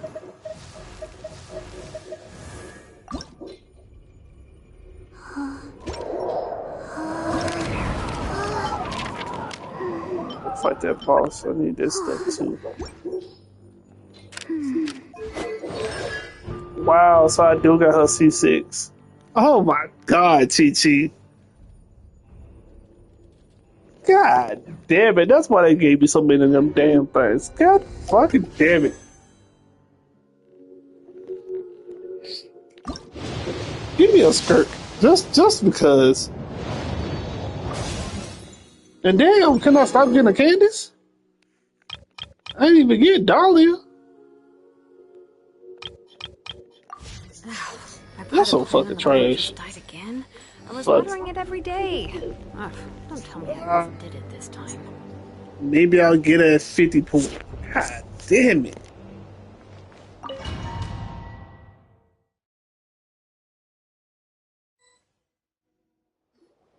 Is this the place? The Abyss Order's hideout in Natlan?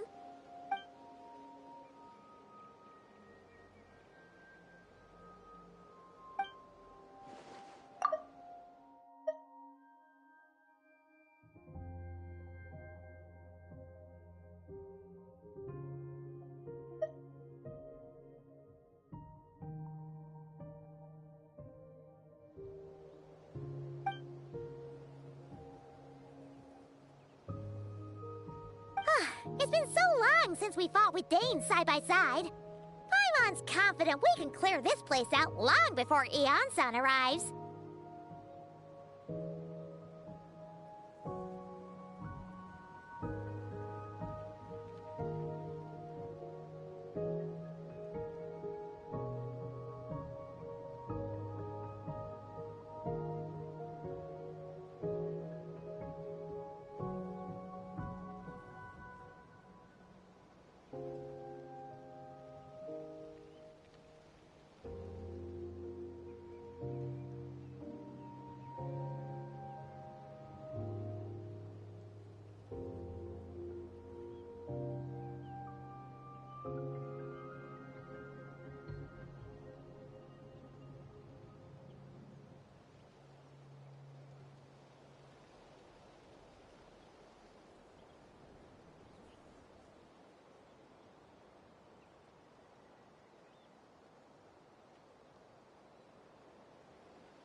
And if you get to meet your sister again, even better! Let's go!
forging commissions do I still have to finish? Let's see. 1, 2... not so many as I thought. I'll get to them tomorrow.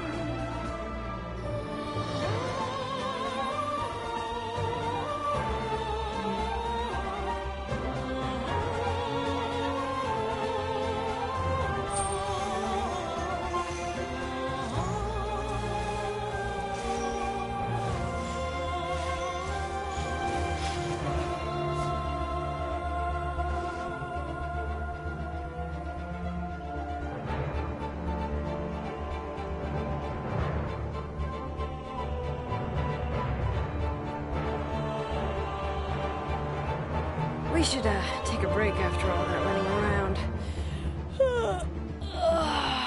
Yeah, let's rest here for a bit.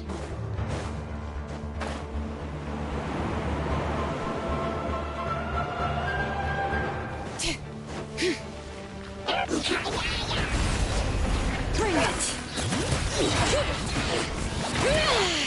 Not too far now. Strike a pose! Loaded.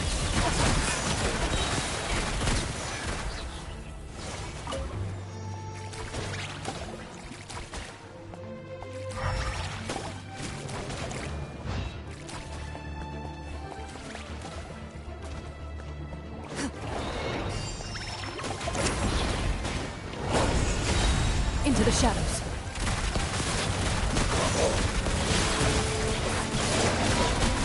Evil looks. Shoot on sight. Yoo-hoo! Let my name echo in song! Time to say hello.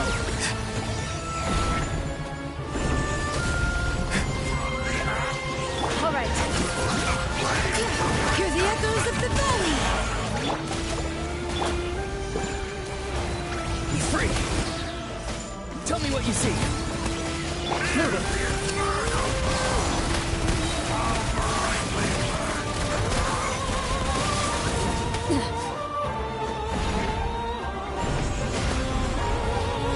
Very different battle from the one we fought with the Ansan.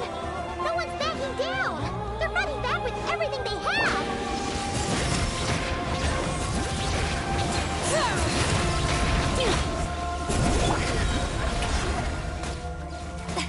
Go! You're free now.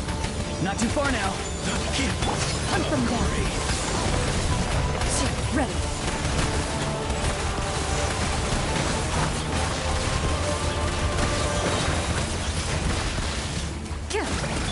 Time to shine. The power of revelation.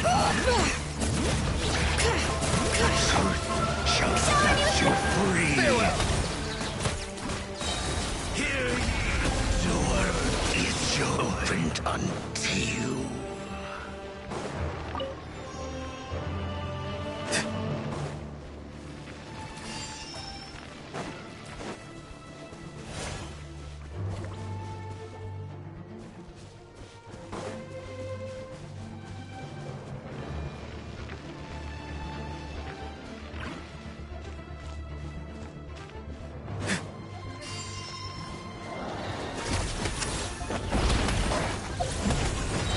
All right.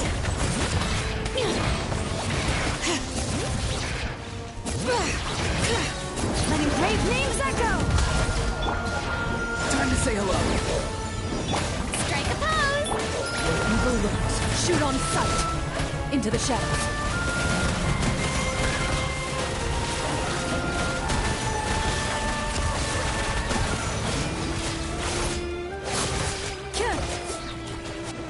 All right.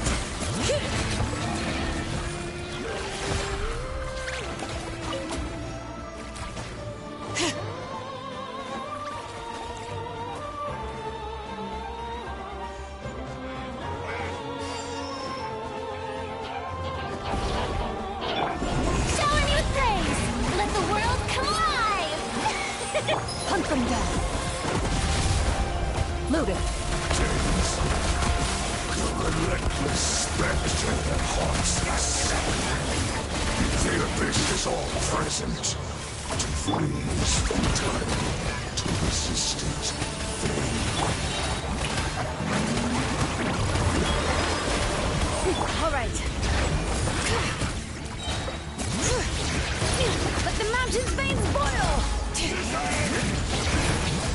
Time to testify.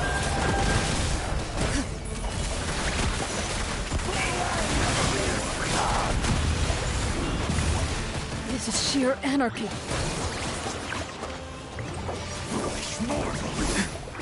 Farewell! Time to say hello.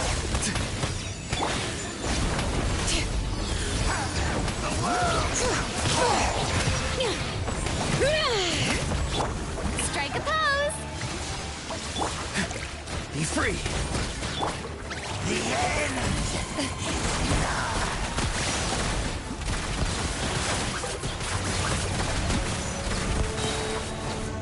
Hunt them down. Bring it.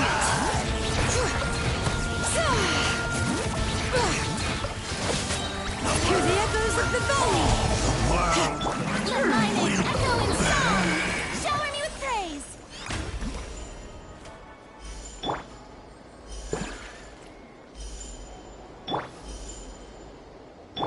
Into the shadows.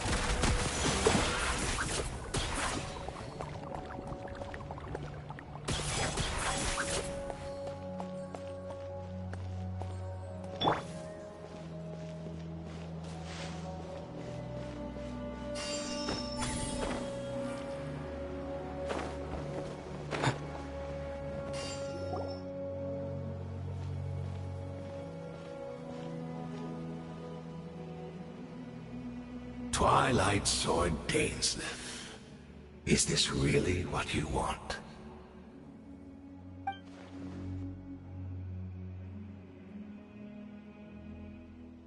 So, where's the Traveler's sister then? Or is this guy supposed to be in charge here? So, this is a hunt to you. I must say I pity you, Dainsleif. The death you dole out so readily to others is a luxury you yourself cannot enjoy. But today, that is the least of your worries. Do you realize that all your years of pursuing us are being rendered utterly meaningless, even as we speak?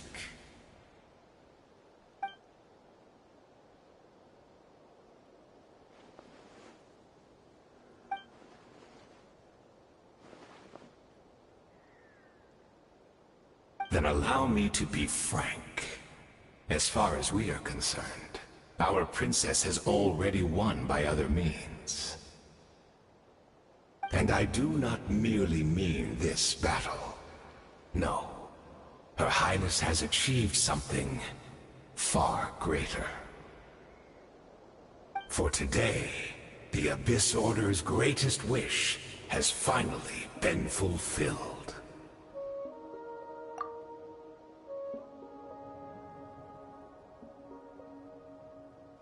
Our Highness quietly infiltrated the Night Kingdom to exploit that realm's past experience with ley line reconstruction. And then used the Loom of Fate to reweave the ley lines of Conria. What? She used the Loom of Fate? Wait, does this mean the attack on the Masters of the Night Wind was all a smokescreen to give her some cover? Oh no! This makes too much sense. Correct.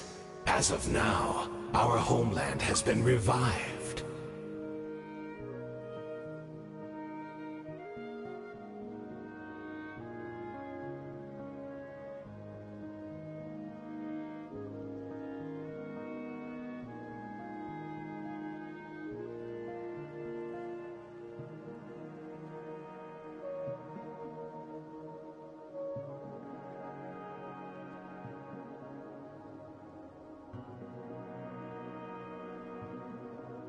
And all of my comrades that you have slain, Dainsleif, they shall forget the struggles that have beset them these past 500 years, and begin their lives anew in a Conria restored to life.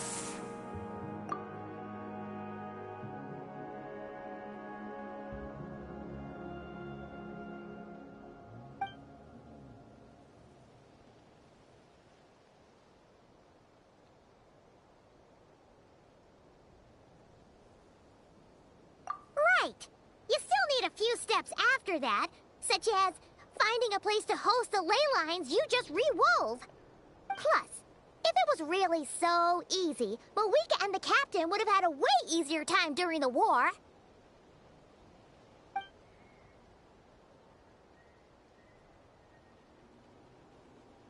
Oh, you poor fools. Clinging to delusions, even after the truth has been plainly revealed to you. Think back on the past few days. Have you truly not noticed anything amiss since the start of the war?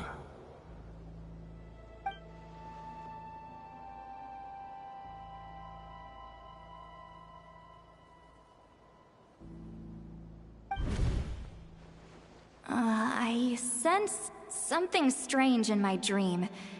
It was vague, but it seemed as if some noise had found its way into Natlan's ley lines. Oh, what does that mean? Hard to say. I don't think it had any tangible effect on the Night Kingdom or on our ley lines, but still. It's like a signal that exists on a different dimension of reality. It might not interfere with ours or pose any detectable risk, but I just get the sense that something strange is going on.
Tell me what you see. Oh, brilliant! All right.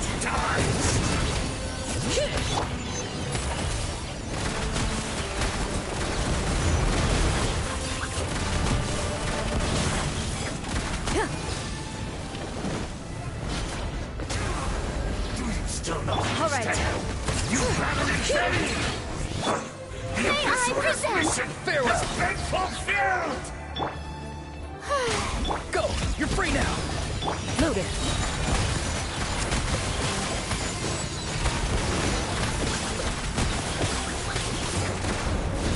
Evil lurks. Shoot on sight. All right. You haven't intended. Let the mountains rain oil! Yoo-hoo! Time to shine! Not too far now. Time to say hello. Ready.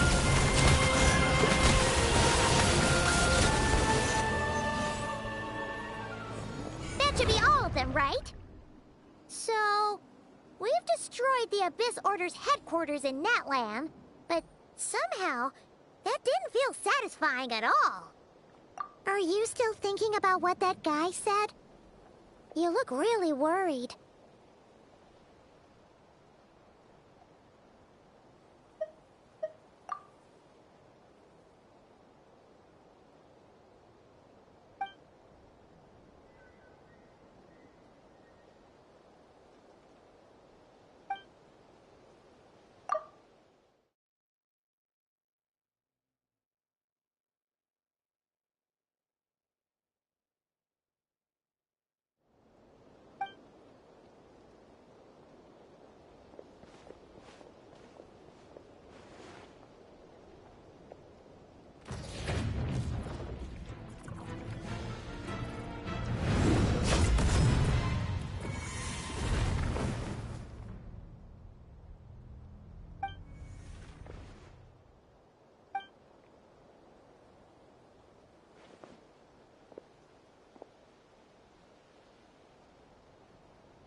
500 years on, and you still refuse to address me as master.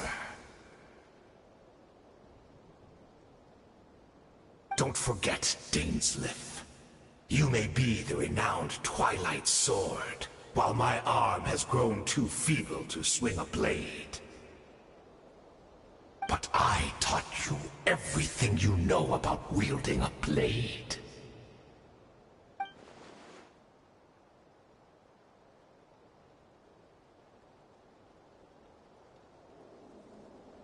Be that as it may, under the circumstances, I see no further reason for us to fight. The curse of immortality means neither of us has a way to completely destroy the other.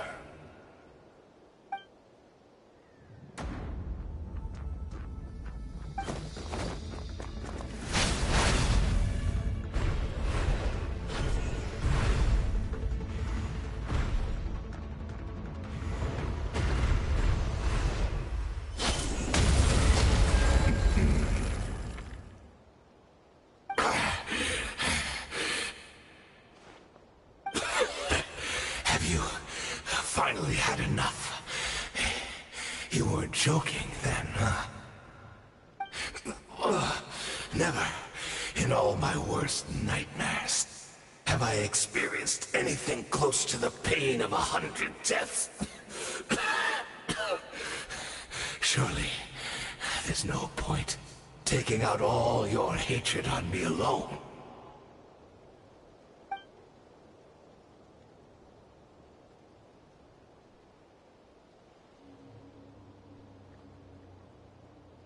All right, I believe you. Still, aren't you at least a little tired now? Why don't we sit down, perhaps? Chat a little. Hmm? What? Not a fan of reminiscing about old times? Well, I suppose you don't have many fond memories to look back on.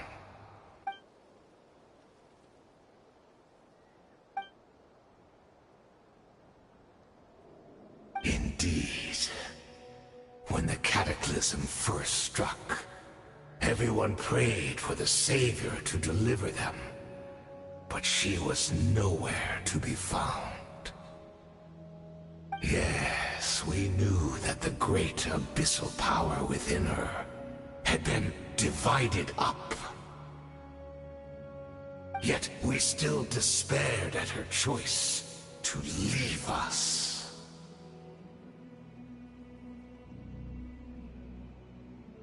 Still, I believe that everything she's doing now, including her regret over what happened, comes from a genuine place in her heart.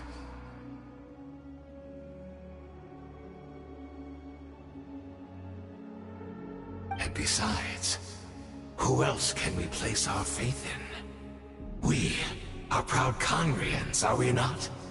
I mean, we can hardly turn to the gods.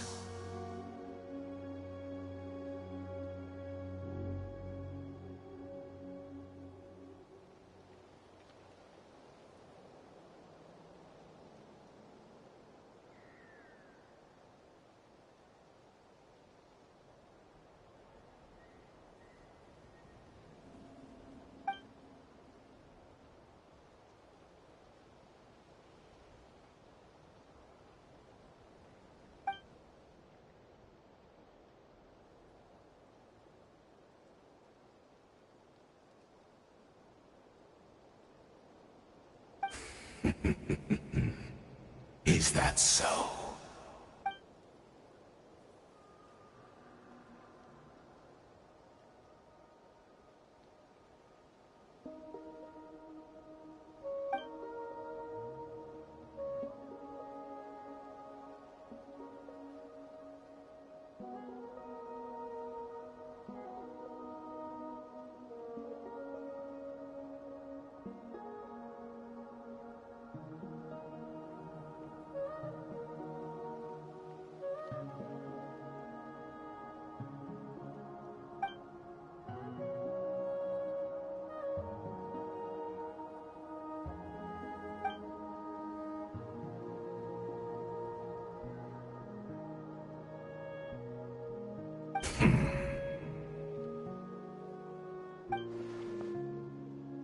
Oh, I'm sorry, Dainsleif. I would apologize to you for those actions. Truly.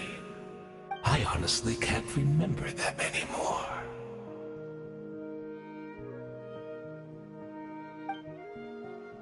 Look at me. Look at what has become of me. Only by the Abyss's grace have I managed to maintain this physical form. But as for the rest, memories, spirit, emotions, personality, they have long become eroded, fragmented beyond recognition. Even if mine was a past steeped in sin or in shame I once longed to hide, I would wish to remember it. Without my history, I fear I will become another person entirely. I would like to apologize for any misdeeds that are mine. So please, tell me everything. Tell me about the Khaenri'ah we once called home.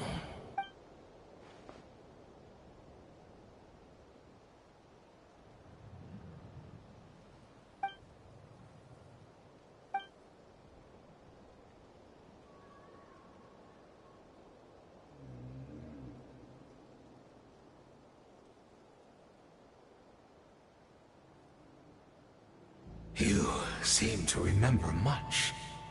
Could you tell me more about it? About our golden age?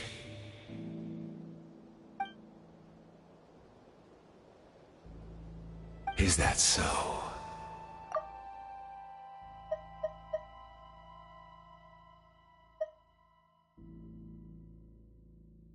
What I could not.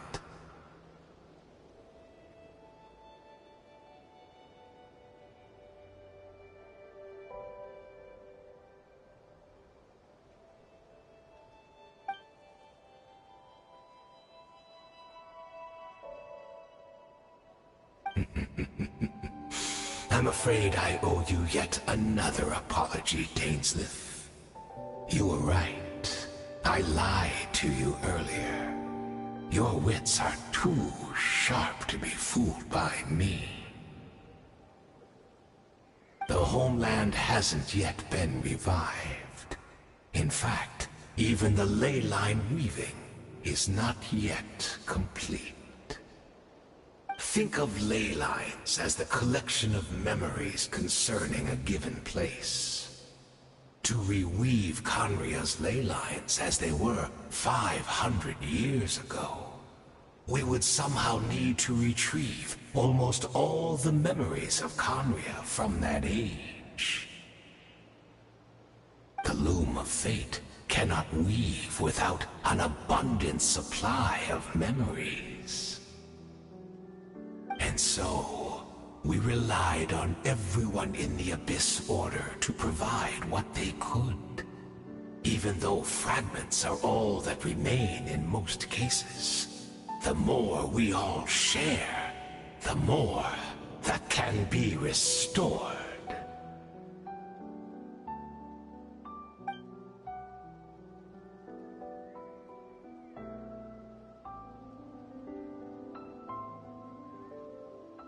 Indeed. We, a people in exile, stranded 500 years in the future, will weave our homeland anew and bring the nation of our dreams back into the real world. Ah, what a glorious undertaking! What a shame it had to take this long. After 500 years, most of our memories have faded, and a world woven from broken memories shall itself be broken.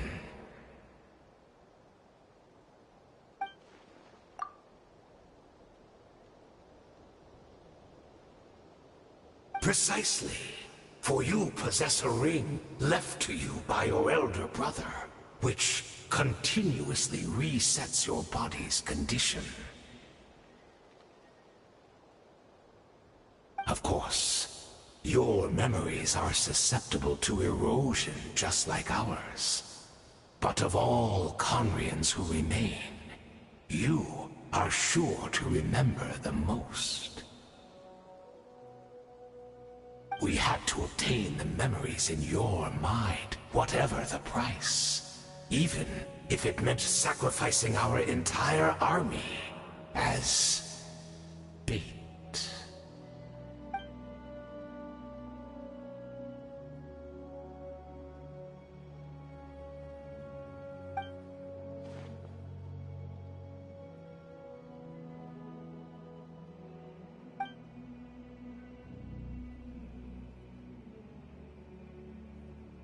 Perhaps. But that is the gamble our Highness has chosen to make. And thanks to you, the loom of fate has now finished weaving the ley lines. New Conria is complete!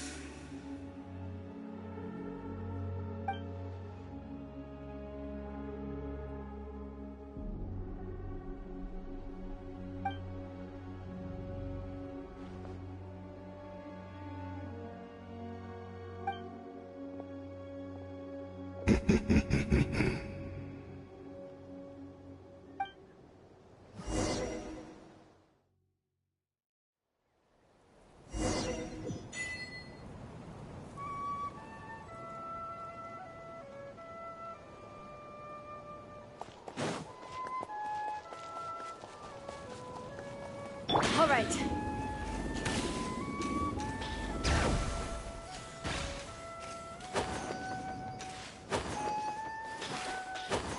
It's Judith! Great! She's still here!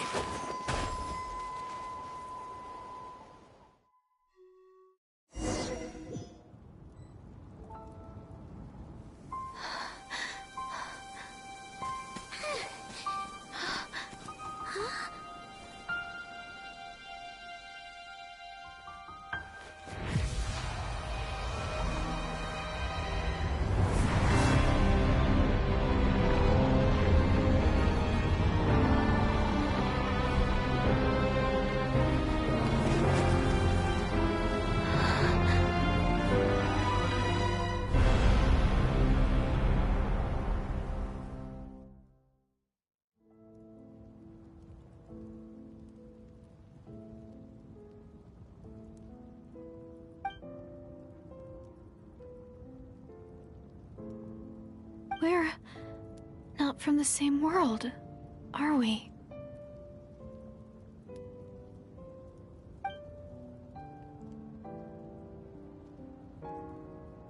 Wait, but that's great! That means the world isn't going to end. In that case, tell me, what happens to Conria?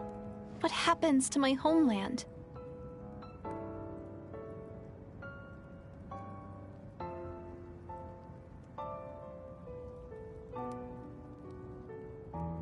No, wait. Don't answer that. We can only fight for our future. If the future is unknown, I still believe the Savior can turn things around. I'll carry on looking for her, even if you're not there to protect me. Although, in a way, I've already found my Savior. It's you. You protected me. And I believe you can protect us all. You're the one who can change everything. It's just too bad that we're not from the same time or place.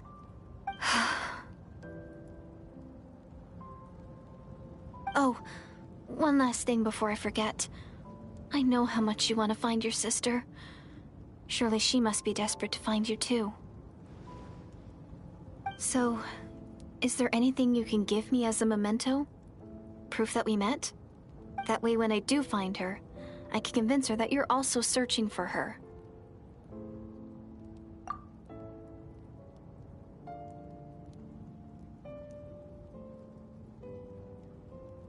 Huh? What is it?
Our hero is back! Everyone's been waiting for you!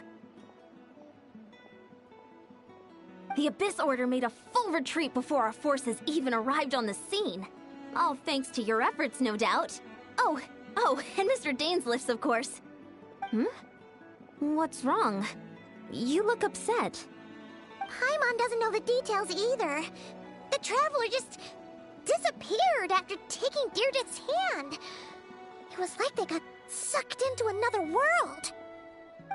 Paimon was looking all over for him, and then he suddenly reappeared, right back in the same spot, but looking a lot more glum.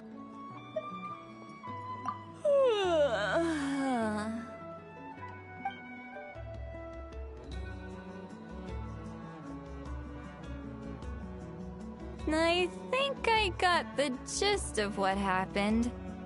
Something to do with your sister? I spoke with the Lord of the Night in a dream just now, and learned quite a lot. Huh? You met your sister?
And you didn't think to tell Paimon right away? Well, never mind. Paimon can see that you're pretty down right now. But let's go over everything later, alright? What your sister accomplished? It all but defies comprehension. I was stunned when I heard about it too. But what surprised me the most was that the Lord of the Night actually chose to allow it. The Lord of the Night did try to explain it to me, but in a word, it's complicated. During the war with the Abyss, Malwika had an argument with the captain. Malwika believed that we should fight to protect our culture and memories, while the captain believed the preservation of the ley lines should come before all else. So, the Lord of the Night was very intrigued when presented with the Loom of Fate, and informed of its ability to weave ley lines. She saw your sister's actions as a potential third option, namely to preserve an entire nation in the form of an atlas. Preserve a nation? You've definitely lost me now. You're not the only one. Paimon's got no idea what's going on either. With that in mind, The Lord of the Night gave the go-ahead once she was satisfied that the Loom of Fate wouldn't have any real effect on Natlan. However, I believe she imposed an additional condition of her own. An additional condition? Did she ask for something in return? No idea. She wouldn't tell me what it was. Huh. Alright, well, let's not overthink this for now. We just won a war! Time for a well-earned drink to celebrate. I trust the Lord of the Night unreservedly. I'm sure she only involved herself to take a problem off our hands, so it's one less thing for us to worry about. Don't you agree, Traveler?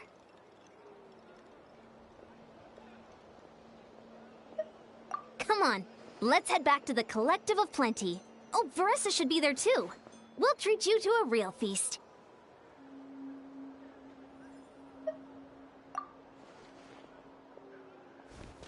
Huh? Ian-san, leave him be.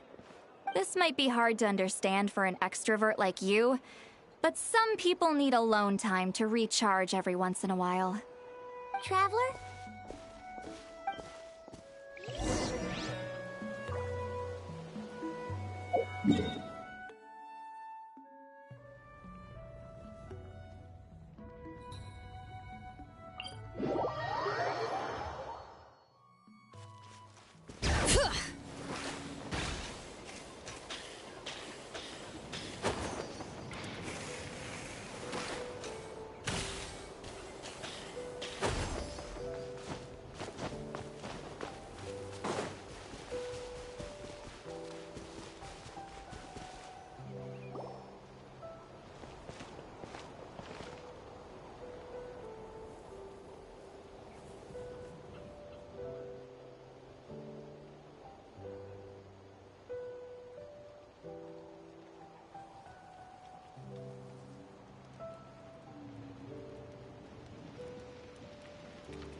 That potted plant on the porch has died again?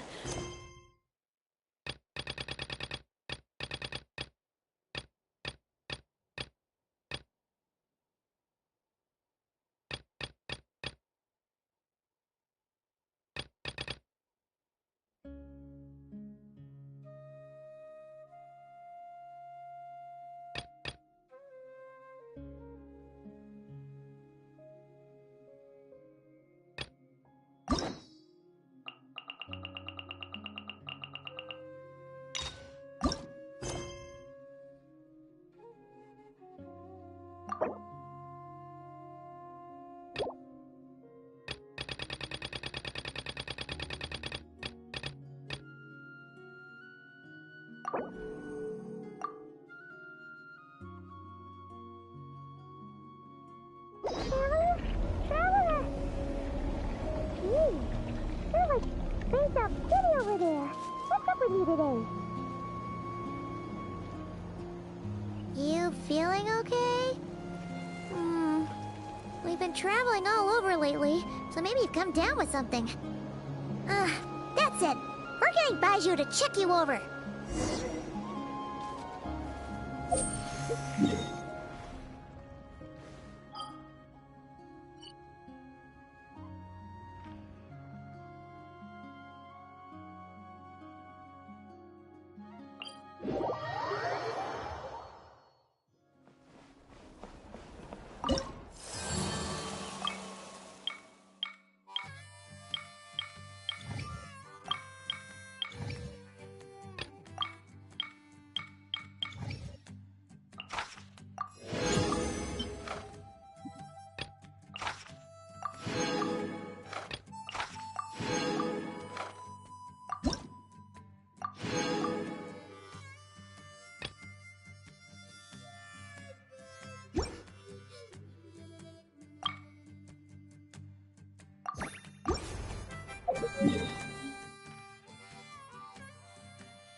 All right.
Bring it!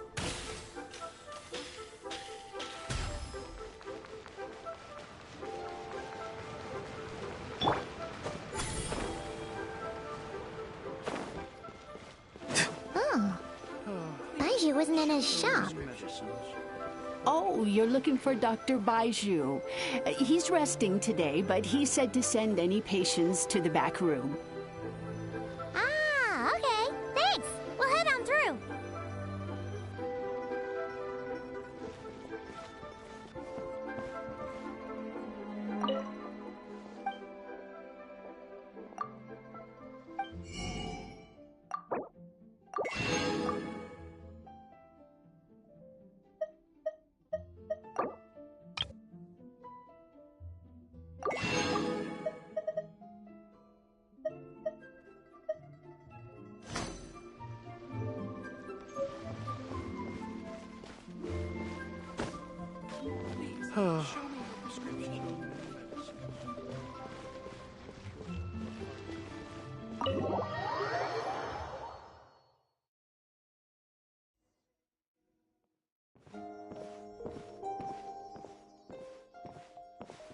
Traveler, Paimon, welcome.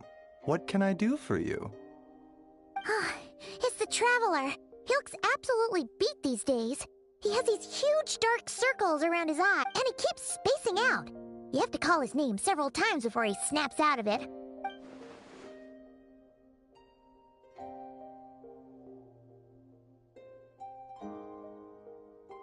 Very peculiar. In all the time we've been acquainted, this is the first time you've come to me with a health complaint. Come, let me take...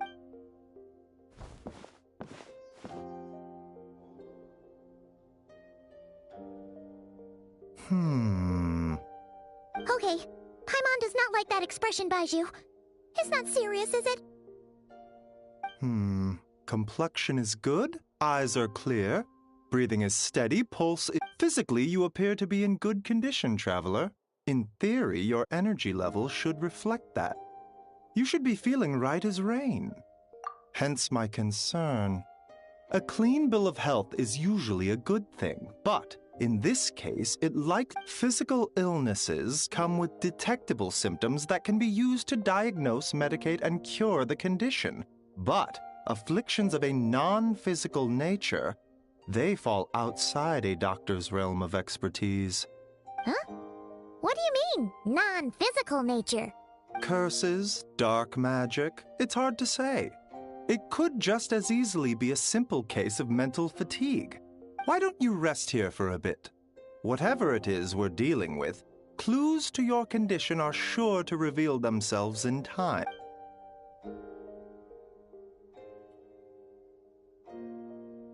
In the meantime, Changsheng and I will review the relevant literature for afflictions that present with mental fatigue.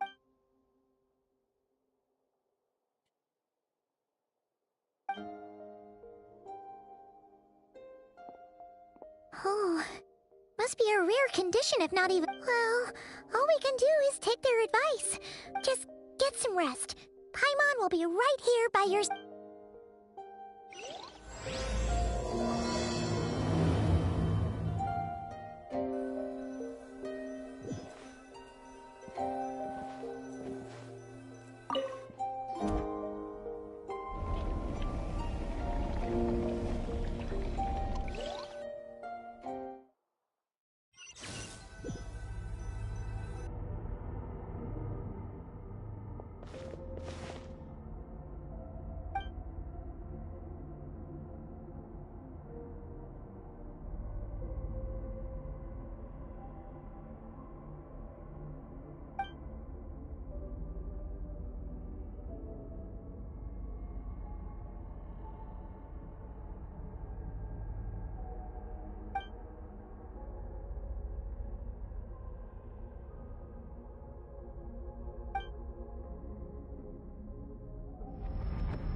Traveler!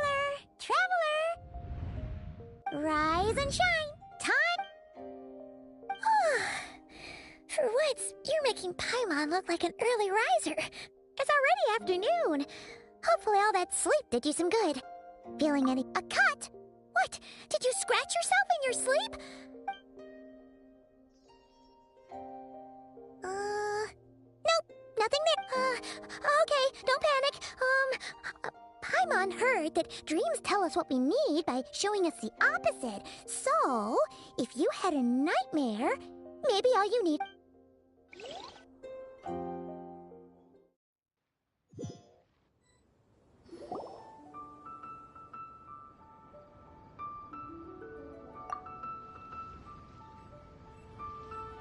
What?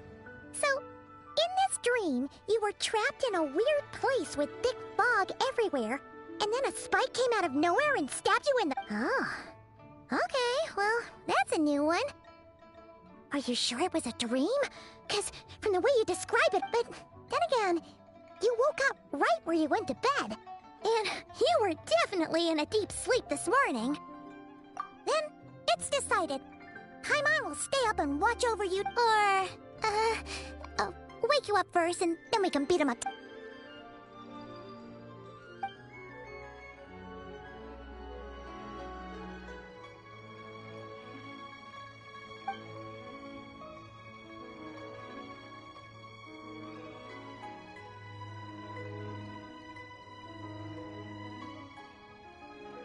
Something is missing?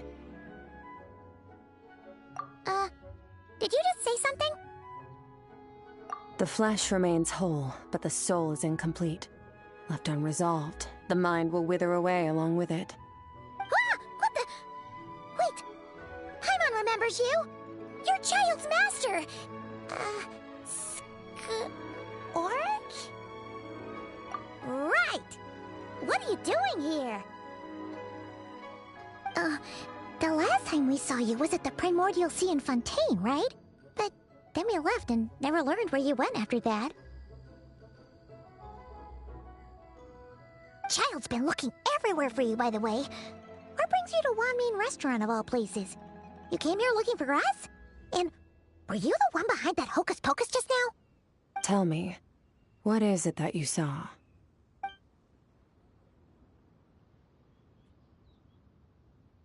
Tight-lipped, huh? I suppose that's fair. You, I'll take a glass of wine. Hmm? Oh, of course! Coming right up. We make this one in-house. It's not too strong. Enjoy. Chef Mao, I'll take a grilled tigerfish over here. Coming right up. Ah, if I knew we'd be this busy, I wouldn't have approved Shenhe's vacation. At the end of the day, what happens to you is of little consequence to me. I'm not here to try and win you over. Trust me or not, the choice is yours. If you want my help, now's the time to speak up. You have until I finish my drink.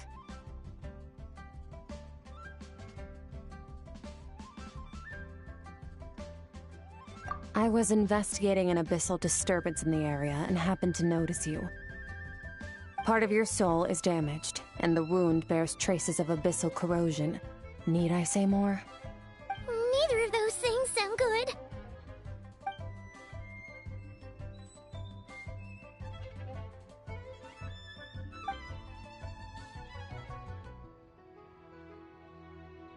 Well, should we trust her? She mentioned an abyssal disturbance. Maybe that has something to do with what's going on with you, but we could always find a different expert on the abyss to help us out. Yeah, and that thing she said about your soul being damaged is scaring, Paimon. Definitely something we should fix sooner rather than later. Skirk's an interesting one, that's for sure. But from what Child's told us, she doesn't seem evil, at least. 1, 2, 7, 10. That'll do. Well, have you made up your mind?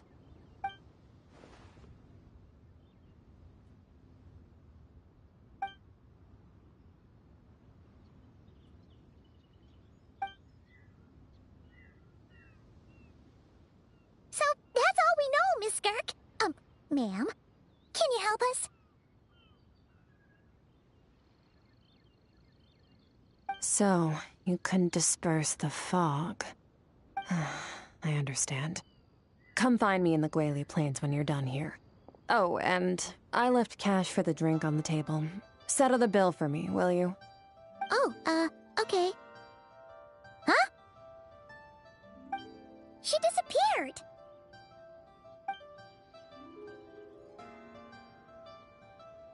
Wait, hold on. You overpaid. Here's your change. Oh, no. This includes the drink, so it should be the right amount. I didn't think you two ordered a drink. We didn't. It was that lady who came and sat with us, remember? You brought it out to her yourself. You sure? I could have sworn. What? What'd you put in their dish, Chef Mao? Some kind of hallucinogenic mushroom? You got them seeing things. Seeing things? Wait, so neither of you noticed her? Young lady? About this tall, wearing a purple dress? She ordered a glass of wine! Oh, now you mention it, that vaguely rings a bell. And it looks like I did open the wine jar, so it must have just slipped. Coming! Okay, what was going on there? It's like they didn't remember Skirk being there at all. Even Paimon was half convinced we hallucinated the whole thing. But that Mora she left for us was definitely real. Oh, this whole situation is giving Paimon the creeps. But anyway, she took...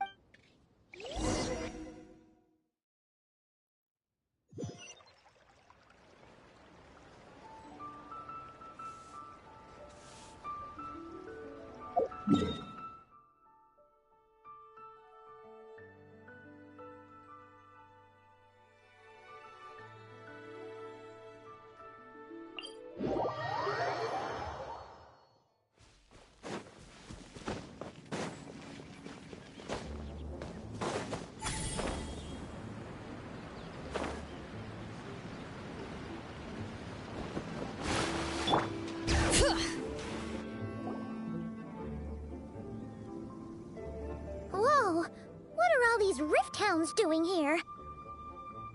Huh, looks like they're collecting something. Oh, let's go check it out.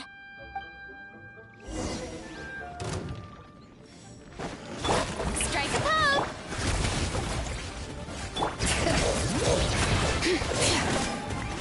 Loaded. Time to testify.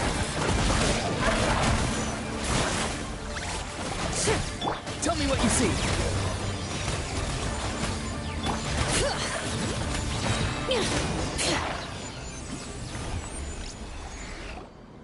So, this is what they were collecting. It looks kinda like... Yeah, what is going on here? From the moment they are born, all beings with great power have an impact on this world. Even if their body is sundered and their soul extinguished, their influence remains. Gods are the most common example of that. The remnants of gods who fell thousands of years ago remain buried deep within the earth, carrying within them a warped will and a dark curse. Together, these remnants form what you call god remains, and it appears that some of those sealed here were dug up and removed. There are traces left, but they're fading fast. What are you doing? Nothing! Just wanted to make sure you were, real? She's definitely not a ghost traveler. Paimon poked her, and she's solid. Your life hangs in the balance, and that's what you're fixated on? Strange set of priorities. It was just a trick to avoid being perceived. If someone notices me, those memories are erased. Simple as that. Unlike you, I have no desire to establish a connection with the world. The weak and the lowly have no right to remember me. They're lucky they only have a few missing memories to show for it. Now, can we please get back on track? Okay. Where were we? Right. The god remains. So, basically, there's now less of them here than there used to be, right? Isn't that a good thing? In our experience, god remains are 100% bad news. A lot of terrible things. Maybe it's a good thing by human standards, but power doesn't come from nothing, and it doesn't just disappear for no reason. The remains aren't just gone. They were taken. Very clever, traveler. You aren't the only one who had something taken from you. There are victims like you everywhere. The only difference being, you can speak, and the remains cannot. So it went unnoticed. Something similar happened in Sumeru. Within the span of one night, countless consecrated beasts were slaughtered. and a large amount of the god remains buried in the desert went missing. Of course, god remains are just one of the targets. The culprit is chipping away at sources of power all over this world, including the Stella Fortuna above. Wait, you mean... the stars? Mm-hmm. 42 of them have died out in the past few months alone. In Conria, people believed that powerful individuals have corresponding Stella Fortuna. Even should that individual fall, their Stella Fortuna would not disappear, but gradually evolve into a new constellation. Yet now, stars are disappearing from the skies entirely, and it's not hard to deduce what's happening to the power they contain. Something has been leeching power from this world like a parasite steals nutrients from a host. And now, it's no longer satisfied with the remains of the dead. It wants you. This time, it only took a fragment of your soul. But next time, there's no telling how far it could go. No one knows. All I know for certain is this. Getting back what you lost will not be easy.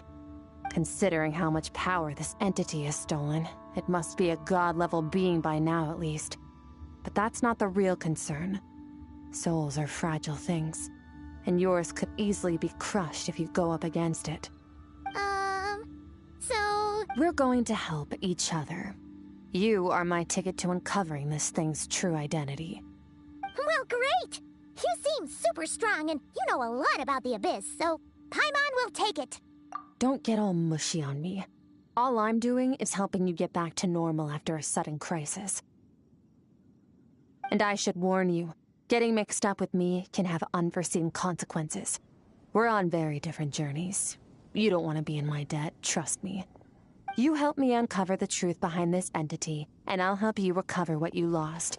This is a transaction, that's all. You would do well to remember that.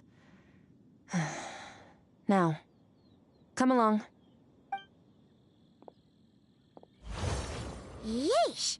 You'd think she'd be a little friendlier since she's agreed to help us. But nope, she's just like when we met her in the Primordial Sea. So cold. Well, whatever. If that's how it's gonna be, then she doesn't deserve our friendship. What she does deserve is a super embarrassing nickname. Ah! Paimon's got it. Frosty the Lavender Melon! Serves that Ice Queen right! Anyway, the important thing is that we get that piece of your soul back. So, let...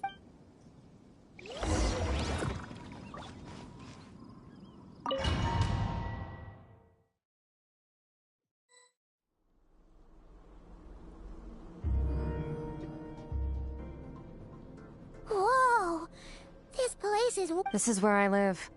I suppose it's the closest thing I have to a home here. It is. I brought you here because time flows differently in this place.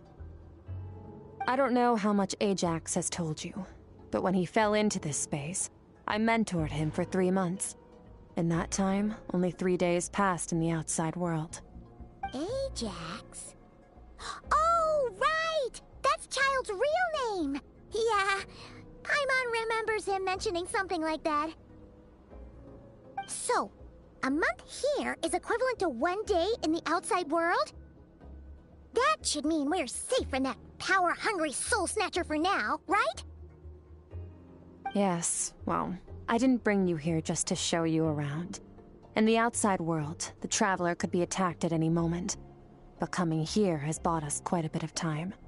Now, we just need to figure out how to investigate that place you saw. The one full of fog. Both your description and the abyssal disturbance I felt point to that space having some connection to the Abyss. It could even be a domain similar to this one. The thief who stole that fragment of your soul is hiding there. But the Abyss is a chaotic and turbulent place. If we want to pinpoint their location, we need to see what that space looks like without the fog. Abyssal power can grant a special form of sight. Have you ever wielded abyssal power before?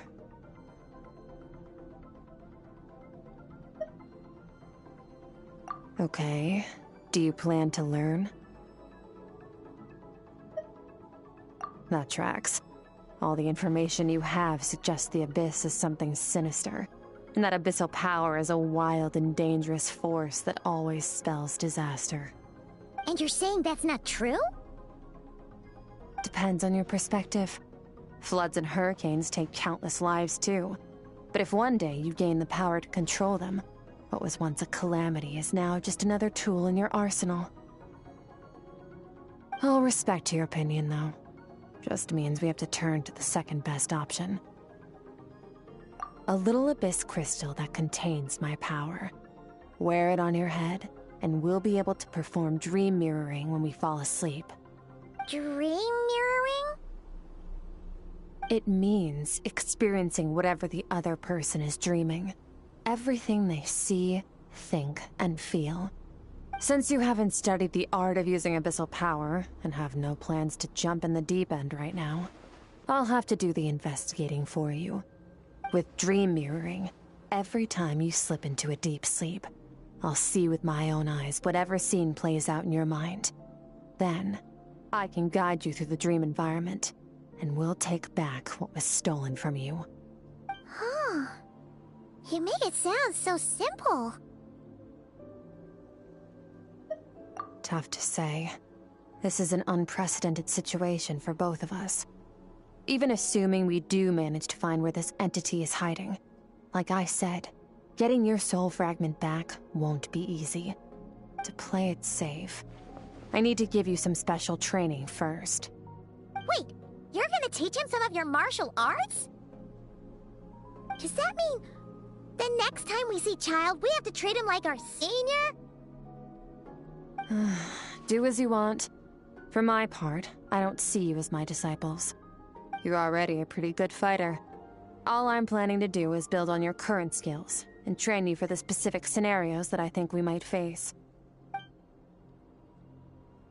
But that's enough talk. If you're ready to do this, then come with me. Time might be more lenient here, but that's no excuse to waste it.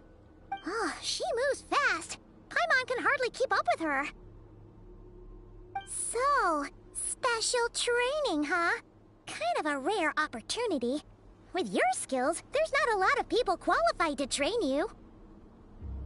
The last time something like this happened was probably anti-Raiden Shogun training, right? Oh, feels like a lifetime ago. Skirk seems pretty strong too, though.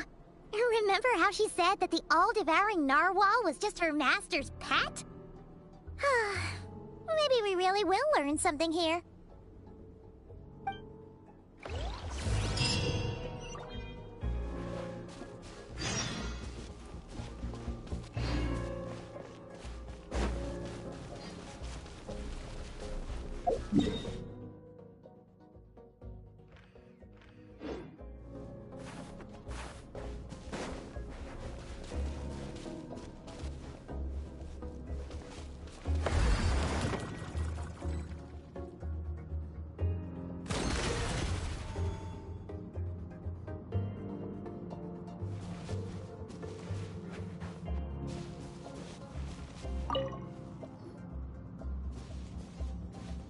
Ready? Bring it on! Your training will be split into 3 stages. Testing your blade work, elemental abilities, and reasoning skills. We'll start with blade work. You're no rookie in this area, so I won't bore you with the basics. During your long journey, you've no doubt sparred with a lot of talented sword fighters. Consciously or not, you will have picked up all kinds of techniques from them. You bet! There's Kaya, Master Jean, Kuching... Oh, and Kazuha, Ayaka... Yeah, we've met sword masters like you in every nation we've been through. You sparred with a bunch of them too, right? Nice to know it's all gonna come in handy now. Don't get too smug. In sword fighting, techniques alone are not enough. You need a cohesive system to bring it all together. A style or school of fighting. To use the human body as an analogy, your style is your skeleton, the foundation, the framework. Techniques are the muscles and other flesh attached to the bones. This is where your strength comes from. Improving your sword fighting is like growing that body. If your frame got bigger and taller, but you didn't add any muscle mass, you'd be weak and flimsy. Then again, if you packed on pounds of flesh without a big enough frame to support it, you'd end up bloated and unwieldy. You need to do some introspection. Take a good, hard look at your past experiences, and figure out which parts of what you've learned are just techniques, and which parts can be used to form your own system of blade work. Only then will you get the full utility out of all your thoughts and observations along the way. Only then will every strike you deliver make perfect sense. Wait, is that it? Paimon thought you were gonna teach him some cool new moves. Like when you went swoosh and opened a tunnel to another place. One day, you'll reach a new level of power where you realize that even that's as basic a trick as any other. But right now, our sword styles are so wildly different that teaching you mere techniques is pointless. There are no shortcuts in the pursuit of power. Failure is your best teacher, and rigor is your coursework. That's all I have to say. Time to make a start. Train until you're satisfied with yourself. Now focus. Destroy the crystal columns as swiftly as you can.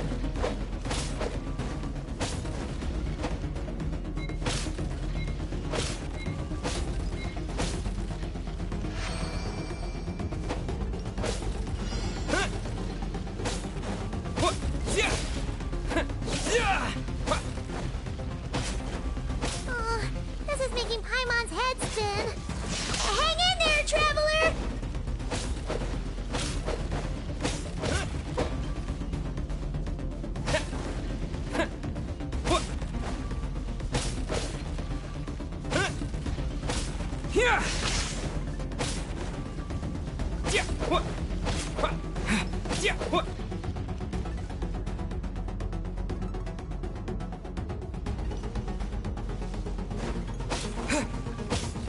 Take this!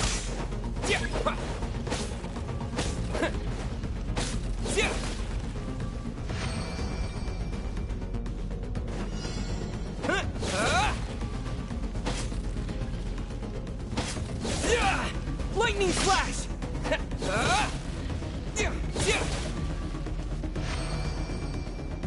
Stay calm. Use your head. You have to keep it together.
This moment will be frozen in time.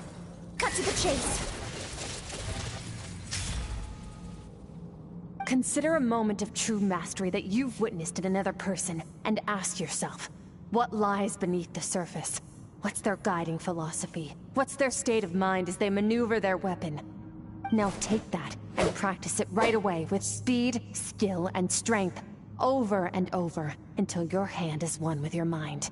This is the only path to true growth. Step on up. Dance with the waves.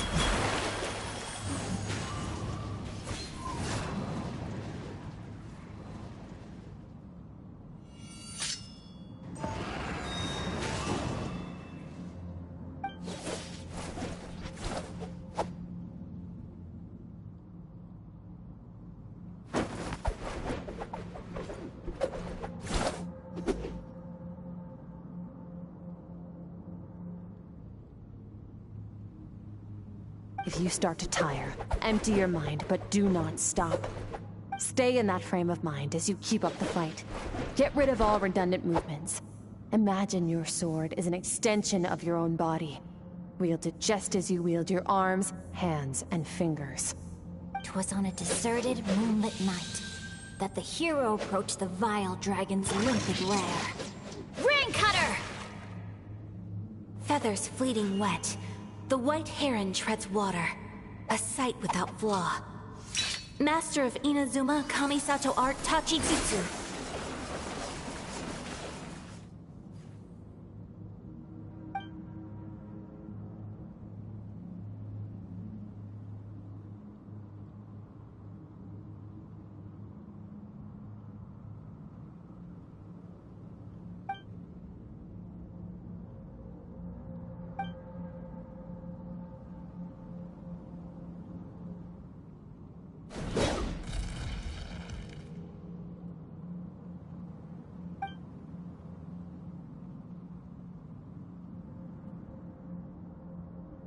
Huh.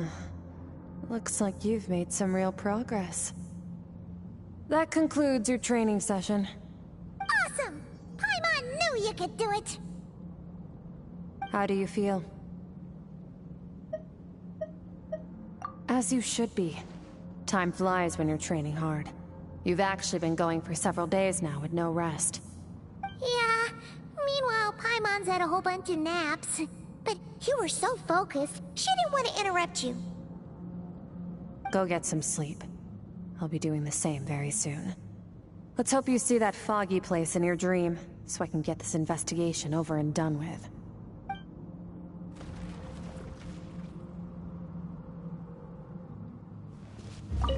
Sometimes, you have to practice a single movement 1,000,000, maybe 10,000,000 times, before the true moment comes. Nothing in the outside world can help you in this process. The most important thing is to remain patient.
Skirk, why are you skipping classes again? We've talked about this. 'Cause he's a crabby old man, and he's a boring old man. I don't like going to his classes. Excuse me! You shouldn't talk about your teacher like that! It's very disrespectful! All right, let's not get into a big fight about this. Skirk's learned what she needs. There's no point forcing her to sit through more classes if she doesn't want to be there.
But I'd still love to hear about what you got up to yesterday.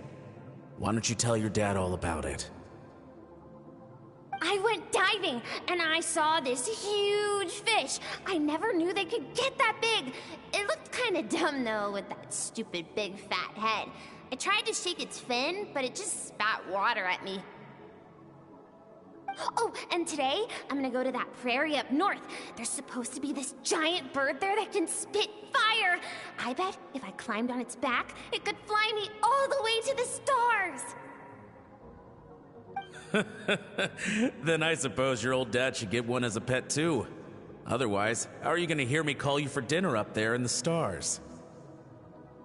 When it's time to eat, I'll come back on my own, Zilly. Anyway, gotta go. Bye, Mom. Bye, Dad. Wait! Put on a coat at least. You'll catch a cold. I'm talking to you, young lady. You spoil that child, you know. Ever since that merchant ship arrived, she practically lives outside. Always going on about exploring the beyond one day, whatever that means. Let the kid do what makes her happy. Besides, we both know you're all bark and no bite.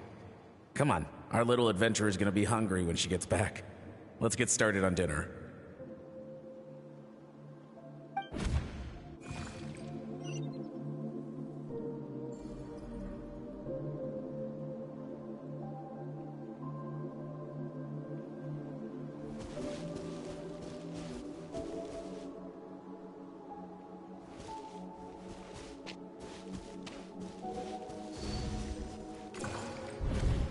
The stars shimmer high above.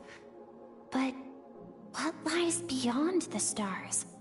Mountains as far as the eye can see, an endless snowy plain, or maybe buildings taller than the sky, like the people from the merchant ship said.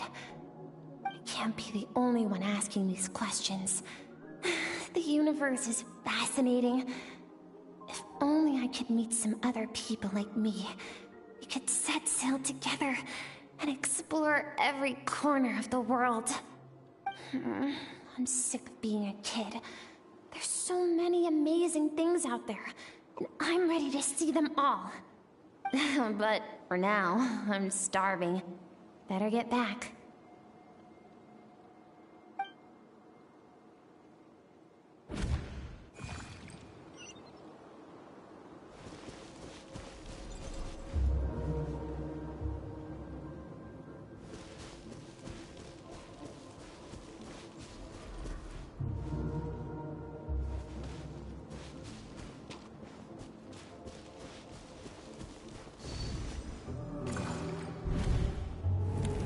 Don't let a single one of them get away!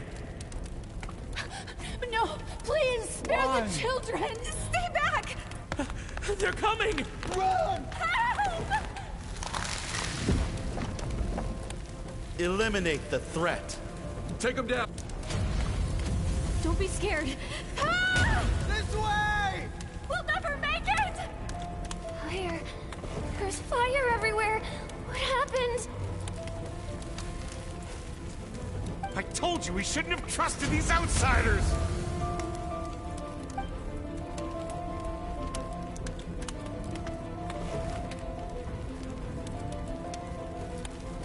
Why are you doing this? What did we do to deserve this?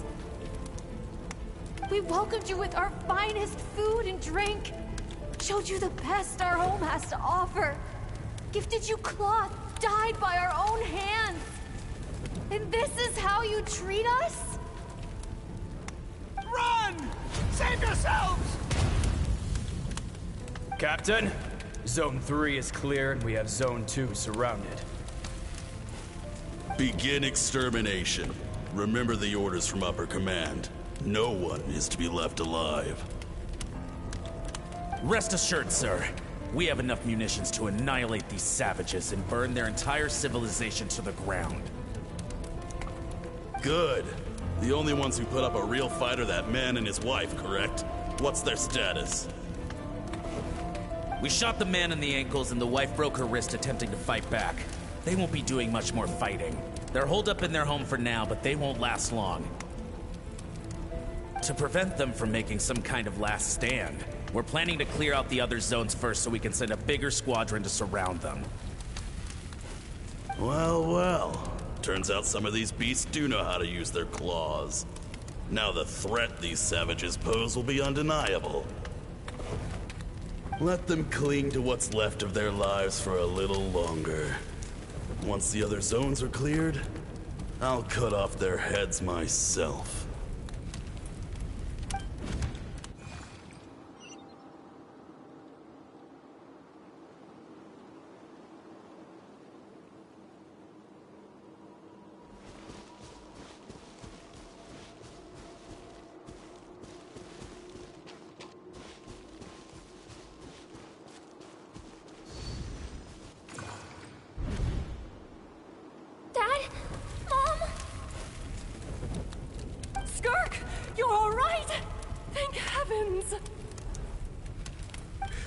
So happy to see you, sweet girl.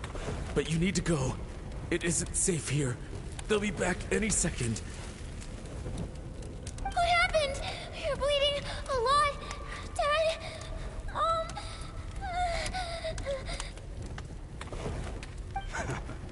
This is the place. Alert all units. Prepare to surround. Run, Skirk! Run as far away as you can! Don't trust anyone! Your dad and I, we're not afraid to stare death in the face, but we need you to survive. My clever girl, so curious. You're already so brave. I know you're going to grow up to be such a positive light in this world. Whenever you miss us, just play this song. Remember, life is a gift. Don't let darkness claim it. Break down the door! Look what we have here. A savage that can pluck a tune. Well, the show's over.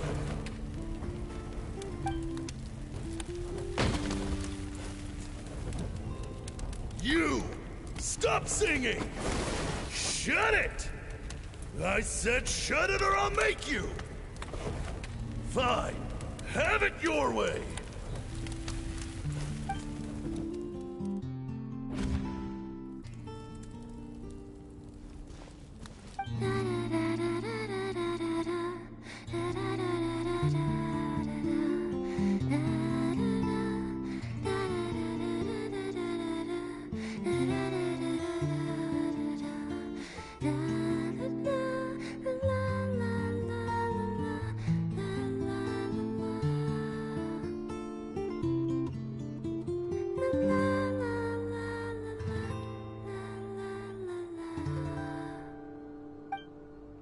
Oh, you're awake?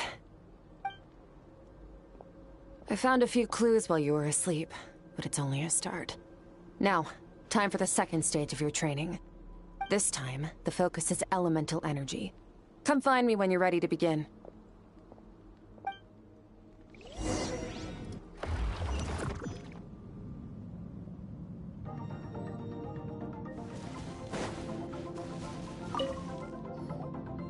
Man, staying in the abyss feels so surreal, don't you think?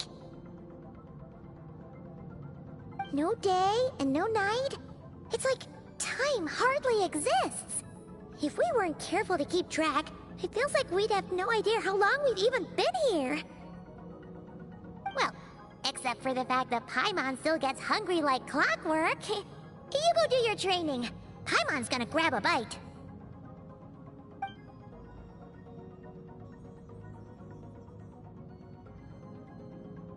The way I see it, the pursuit of power is divided into 3 stages. The first is mastering the use of standard weapons. Next is learning how to harness natural energy. And after that, you're free to challenge even higher dimensions. The natural energy of Teyvat is, of course, elemental energy. But that's not my area of expertise. I draw from a different source of power. Abyssal power, yes. Also known as the power of the Void Realm. My master, Sertologi, is a true expert in that area. After all, he was one of the group of 5 that infamously stole the all-encompassing power of the Abyss. An act for which the people of Conria gave them the epithet, the 5 Sinners. The elemental energy of Teyvat, on the other hand,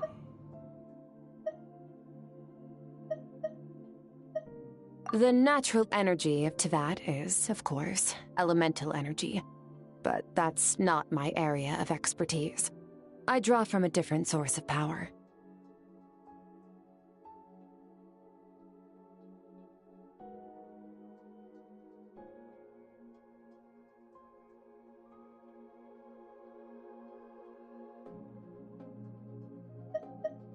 Abyssal power, yes. Also known as the power of the Void Realm.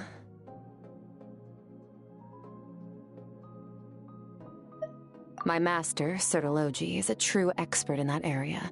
After all, he was one of the group of 5 that infamously stole the all-encompassing power of the Abyss. An act for which the people of Conria gave them the epithet, the 5 Sinners. The elemental energy of Teyvat, on the other hand, is derived from the power of the Light Realm. These 2 forms of energy exist in direct opposition to each other. Suffice to say, there's not much I can teach you this time.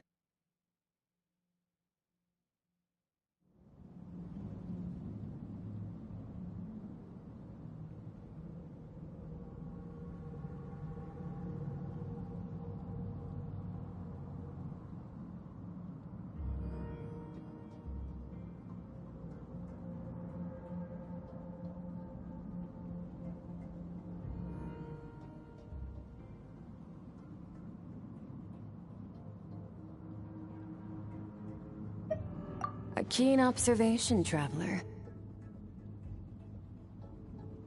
Call it respecting local norms. The Abyss stands in direct conflict with the will of this world.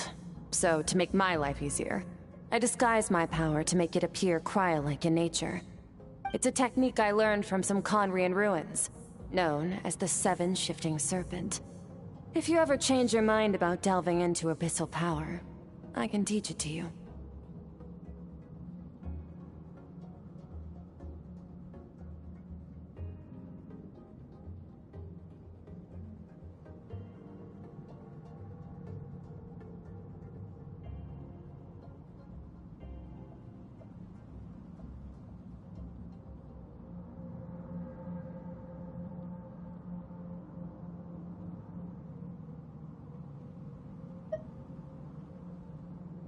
So I've heard. You seem to have a knack for removing abyssal power. But is purification really what's going on there? Like I said, power does not simply disappear.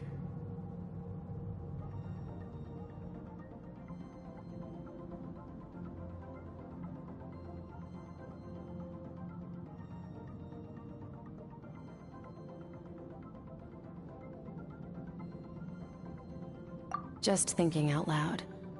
Let's focus on your elemental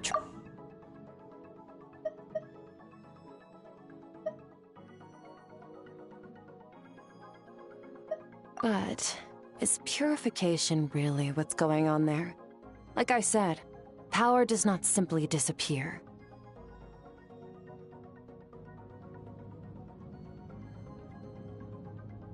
True growth comes from adversity. But only if you make the choice to pick yourself up again every time you fall. So, it's time to push yourself to the limit, and then keep pushing. This is the only way to advance at pace. Use the power of Animo to clear the field as fast as you can.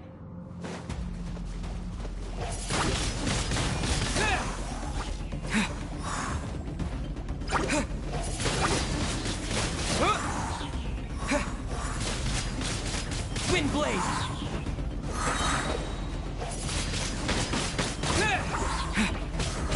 With the wind! Wind blade!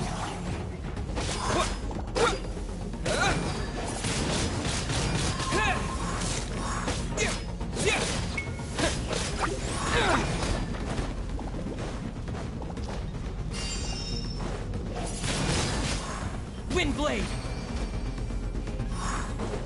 Observe your surroundings. Look for things you can use to tilt the scales of success in your favor. Yeah, disappear!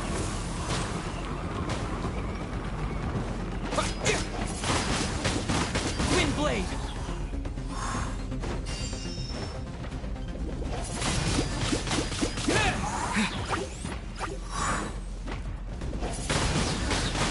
Wind blade!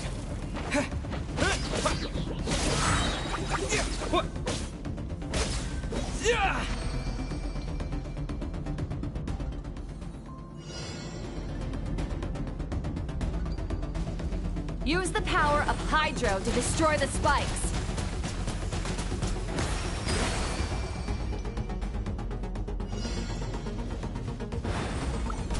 Faster. Don't give them a chance to strike you. You need to be quicker than you were in your dream. You can't afford another injury like that.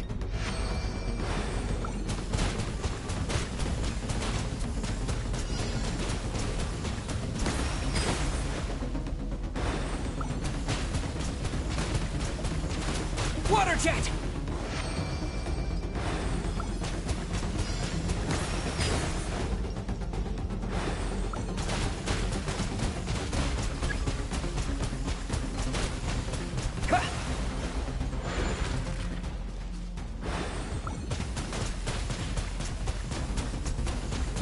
Go!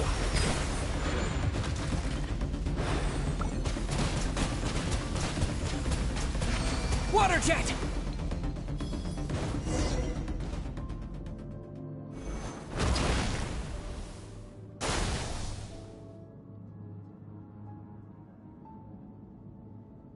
You need to understand what makes you special.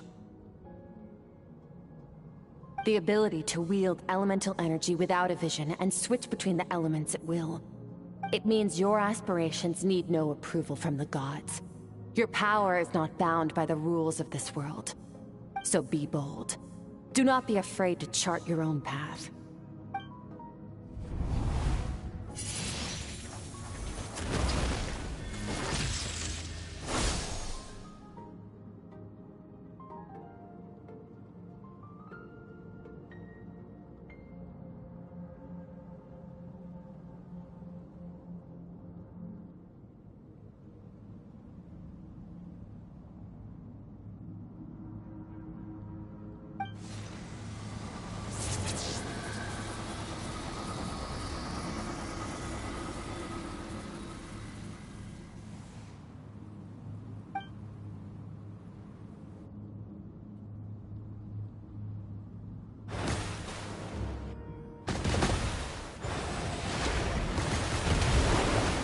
Very good.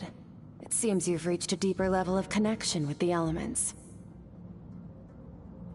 Long enough for you to lose yourself in your training, which is a good sign.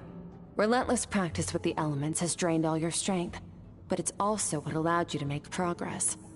Get some rest.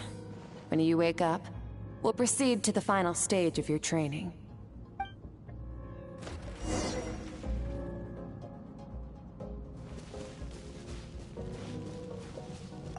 If you wish to master the elements at a fundamental level, you must see the entire natural world. Nature in all its places and forms. That is part of what it means to be a traveler.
What is the secret to power? Longing, hatred, self-preservation.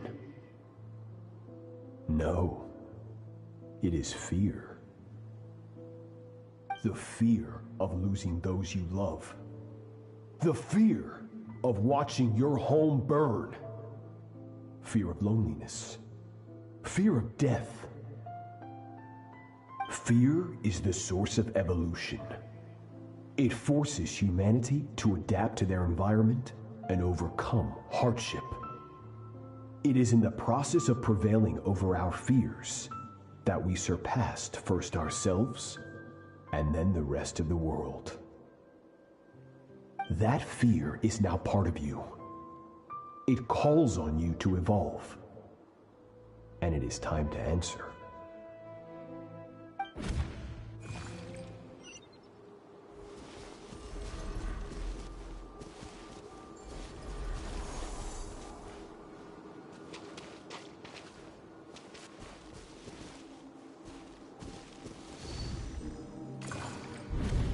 Any minute spent missing home is a minute wasted.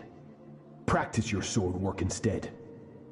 Do not make me tell you twice. But, Master, I can barely lift the sword anymore. If I keep going, I feel like my wrist is going to break. So it has not broken yet. Then pick up your sword and keep practicing until it breaks. I want to hear the cracking and splintering of bone. After all, bones can always be reset.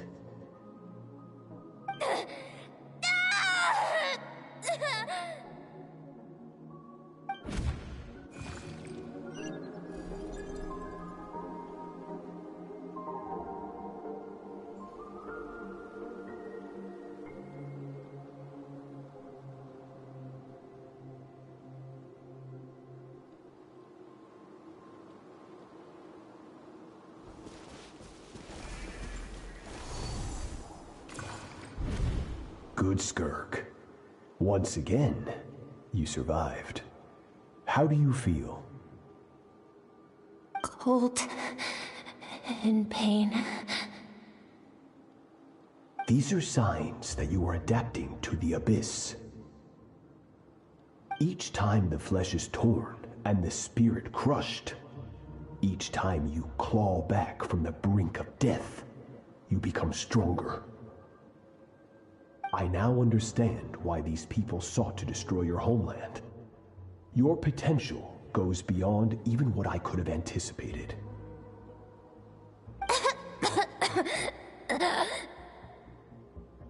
But you still have much to learn in your pursuit of strength. Your mind is rife with distractions. From now on, I shall show no mercy in your training. You must learn to shut out all the pointless emotion, crush the self that makes you weak, and become master over your physical form. Get up, Skirk. Wipe the blood off your face. Cut away the rotten parts of your flesh. And mend what is broken. Then take up your sword.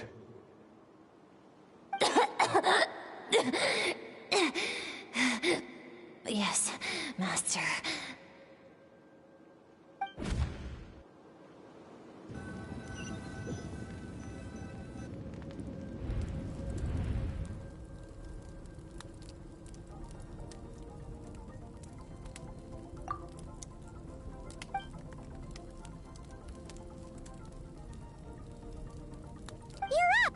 Hopefully you got some good rest.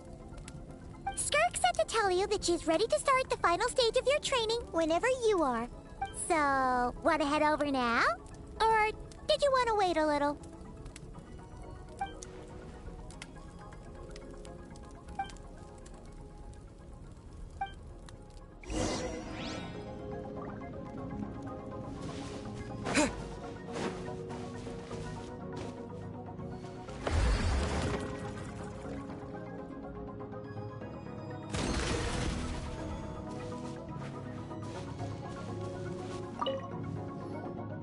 From your training so far, you have gained better command of the sword, and more control over your elemental abilities.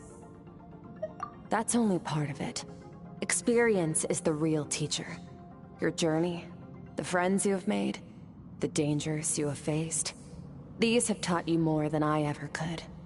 Now, it's time to focus on how you react under pressure.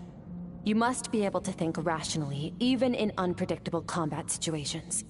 To simulate this, I'm going to attack, and you're going to block. Ready?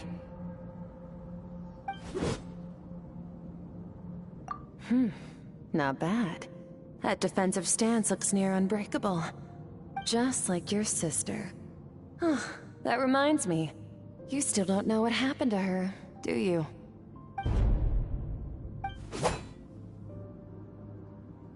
Hey, no fair! That's cheating! You think every opponent has the same moral code as you? You can denounce their deplorable methods all you want.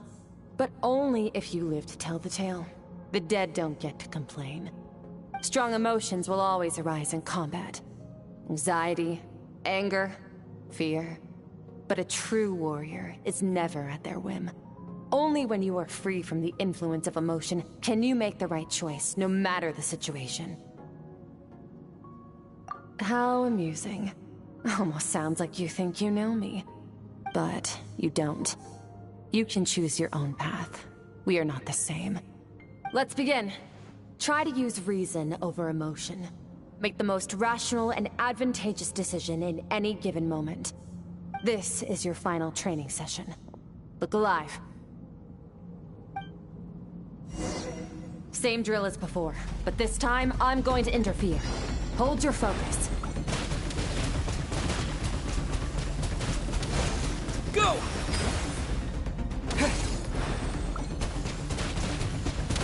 Go!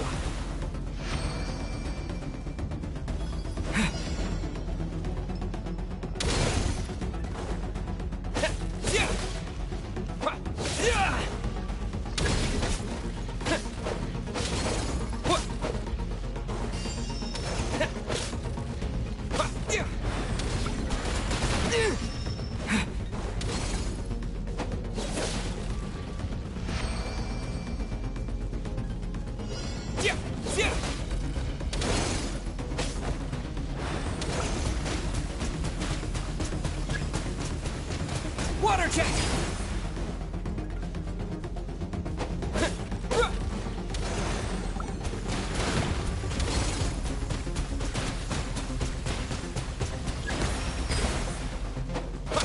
Yeah!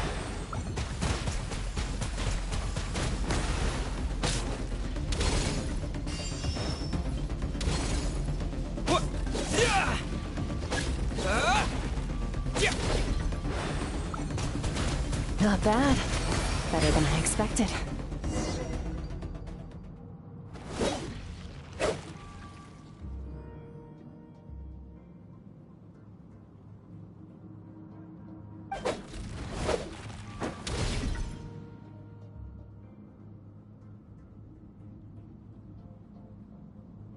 You're getting the hang of it. The first step to controlling your emotions is controlling your mind. You want a unified train of thought. It all comes down to focus.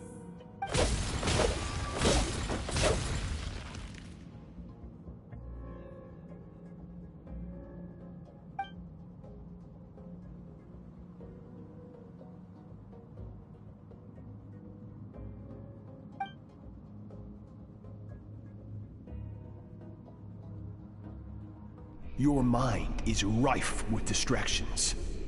From now on, I shall show no mercy in your training. You must learn to shut out all the pointless emotion, crush the self that makes you weak, and become master over your physical form.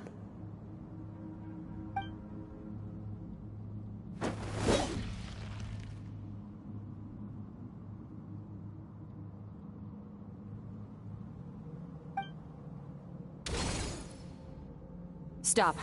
Let's pause here. One look, and I can tell your mind has wandered. That's to be expected.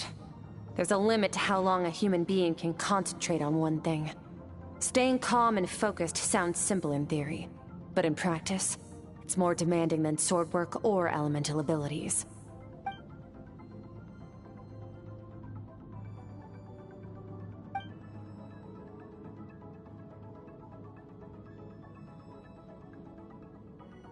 Get some rest. No point training further if you're already dead on your feet. Like I said at the beginning, the only goal of this training is for you to reach a point that you're satisfied with. You managed to push past your limits, which is a good start. You can be proud of that, and sleep well knowing that you've earned it.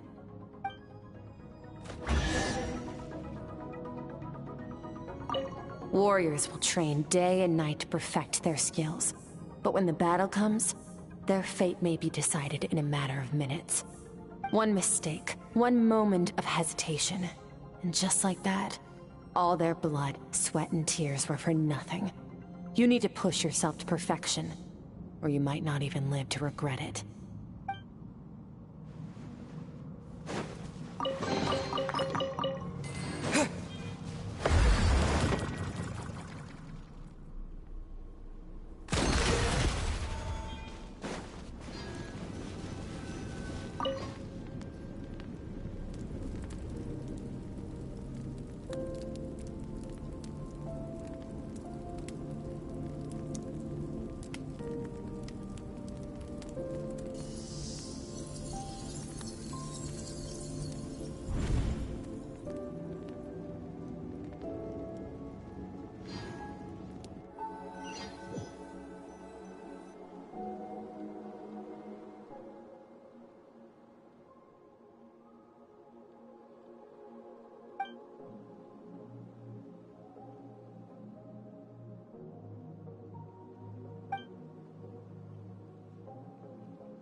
Skirk is amazing.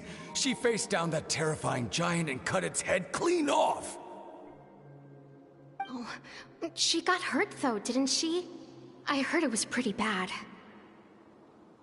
Yeah, well, that's a given. But the moment she was on the mend, she got right back to practicing her sword work. I heard Master suffered a grave injury once too. Lost an arm and a leg and still came back stronger than ever. Skirk's becoming more like him by the day.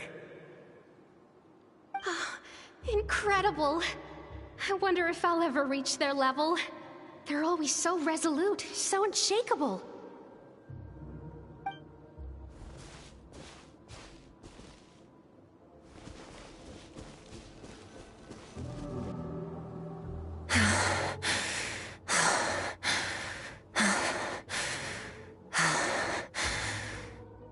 Pathetic. You're not even trying.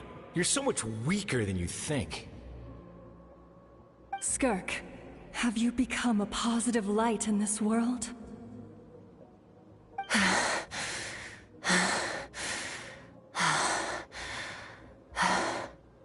Do you even remember how many of us perished in that fire? How many bodies were left to rot on the scorched earth? Yet you alone live on. Keep your gaze fixed on your blade. You don't deserve to rest. I have so many questions. I just want to jump in a spaceship, explore the whole universe, and get answers from the stars. I just need to wait till I'm grown up. Then, I can do anything. Now, you must bid farewell to who you were in the past, and become someone stronger. Run! Skirk! Run! Only death awaits us here. Keep running, and don't ever look back.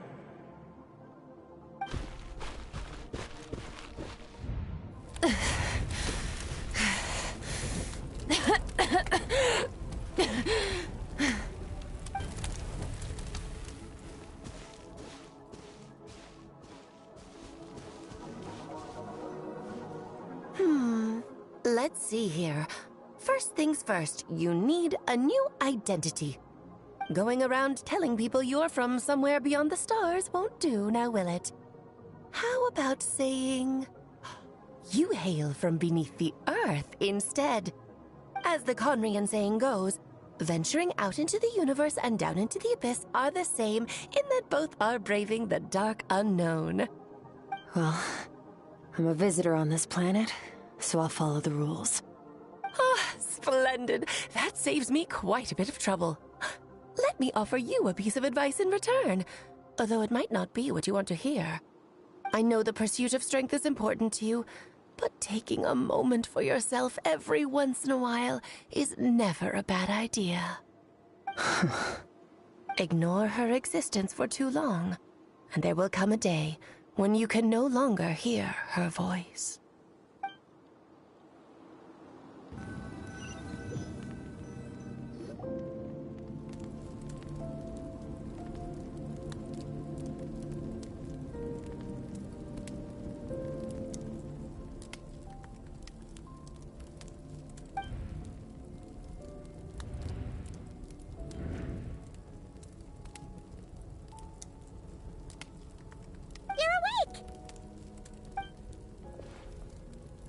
Be starving, right? Ta-da! A barbecue feast just for you. Of course you are. That's why Skirk and Paimon got this all ready for you. Dig in before it gets cold. Ah, well, if you're around someone long enough, it's bound to happen. Plus, Skirk can cook. So, Paimon decided she can forget the whole Ice Queen thing. Paimon's not one to hold a grudge. Here's an idea. Let's save the chit-chat until after the meal.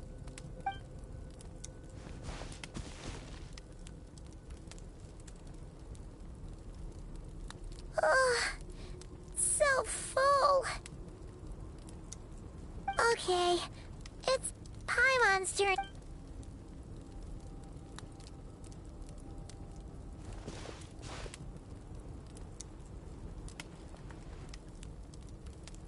I have good news. First, your training is complete. You have what it takes to wield immense power. Now it's just a matter of putting it into practice. Continue to learn from your journey and hone your skills against formidable opponents. Second, I've located the culprit we've been searching for. Next, we just need to retrieve the missing part of your soul, and our business will be concluded.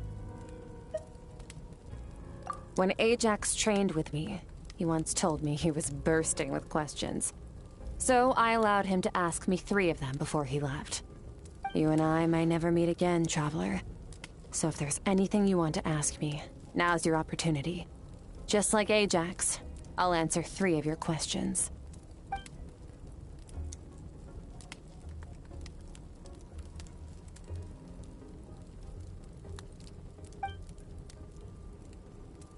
Okay, not the angle I was expecting. What makes you ask that?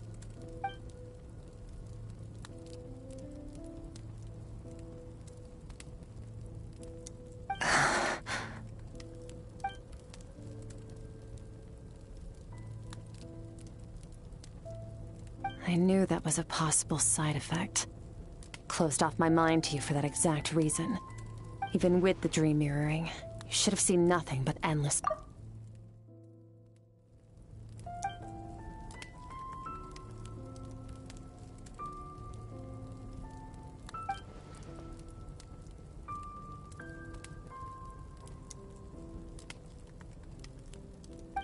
Whatever. Must have been a flaw in my execution. I shouldn't be too surprised. Due to some recent circumstances, my self-control has been lacking as of late. Since you've seen what you've seen, there's no reason to hide the truth.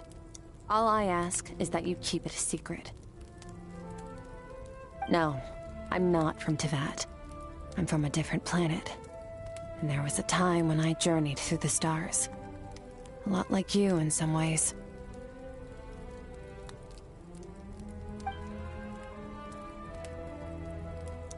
No, we're different in that respect. You're influencing the fate of this world.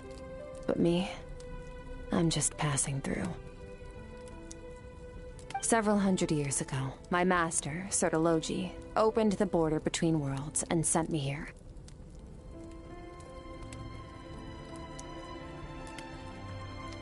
But this is not my home. And one day, I'll return to the vast unknown of space. So, there you have it. On to your second question.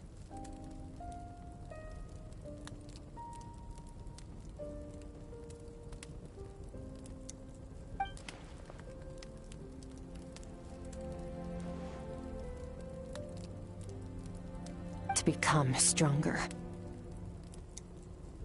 For certain reasons, I need to bridge the power gap between me and my master as quickly as possible. But first, I need to understand the source of his strength. To do that, I need to follow in his footsteps. Walk the path he once walked. And somewhere along the way, I'll find out how to defeat him. That is my sole focus and purpose. Okay. You have one question remaining.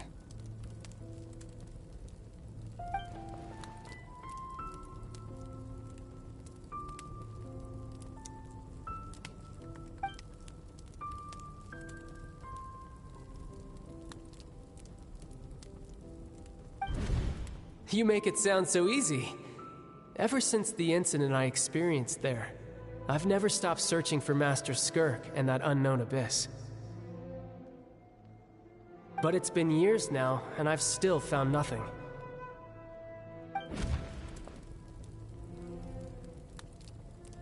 Well, your last question?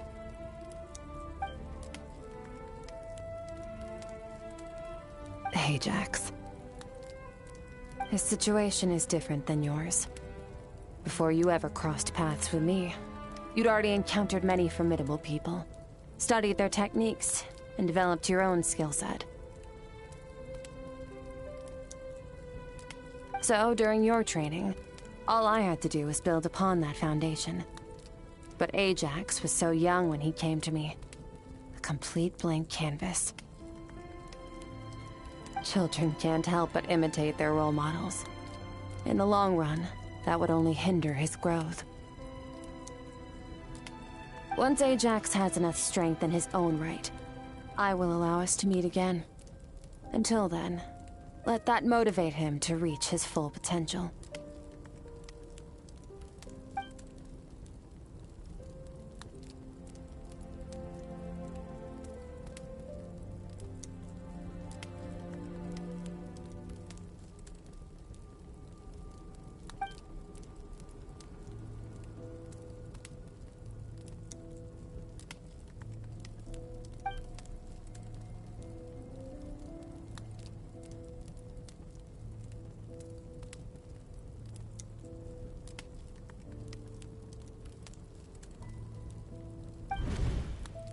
Unlike you, I have no desire to establish a connection with the world. The weak and the lowly have no right to remember me. They're lucky they only have a few missing memories to show for it.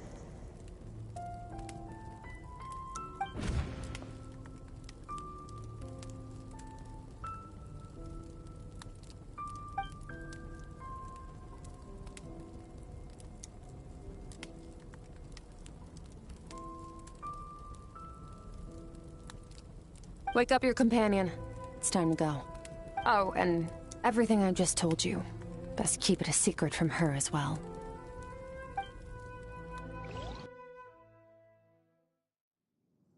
Time to go. Oh, finally. Where are we headed? Just follow me. I'll open an abyssal rift close to the culprit's location. It will take us to where he's hiding.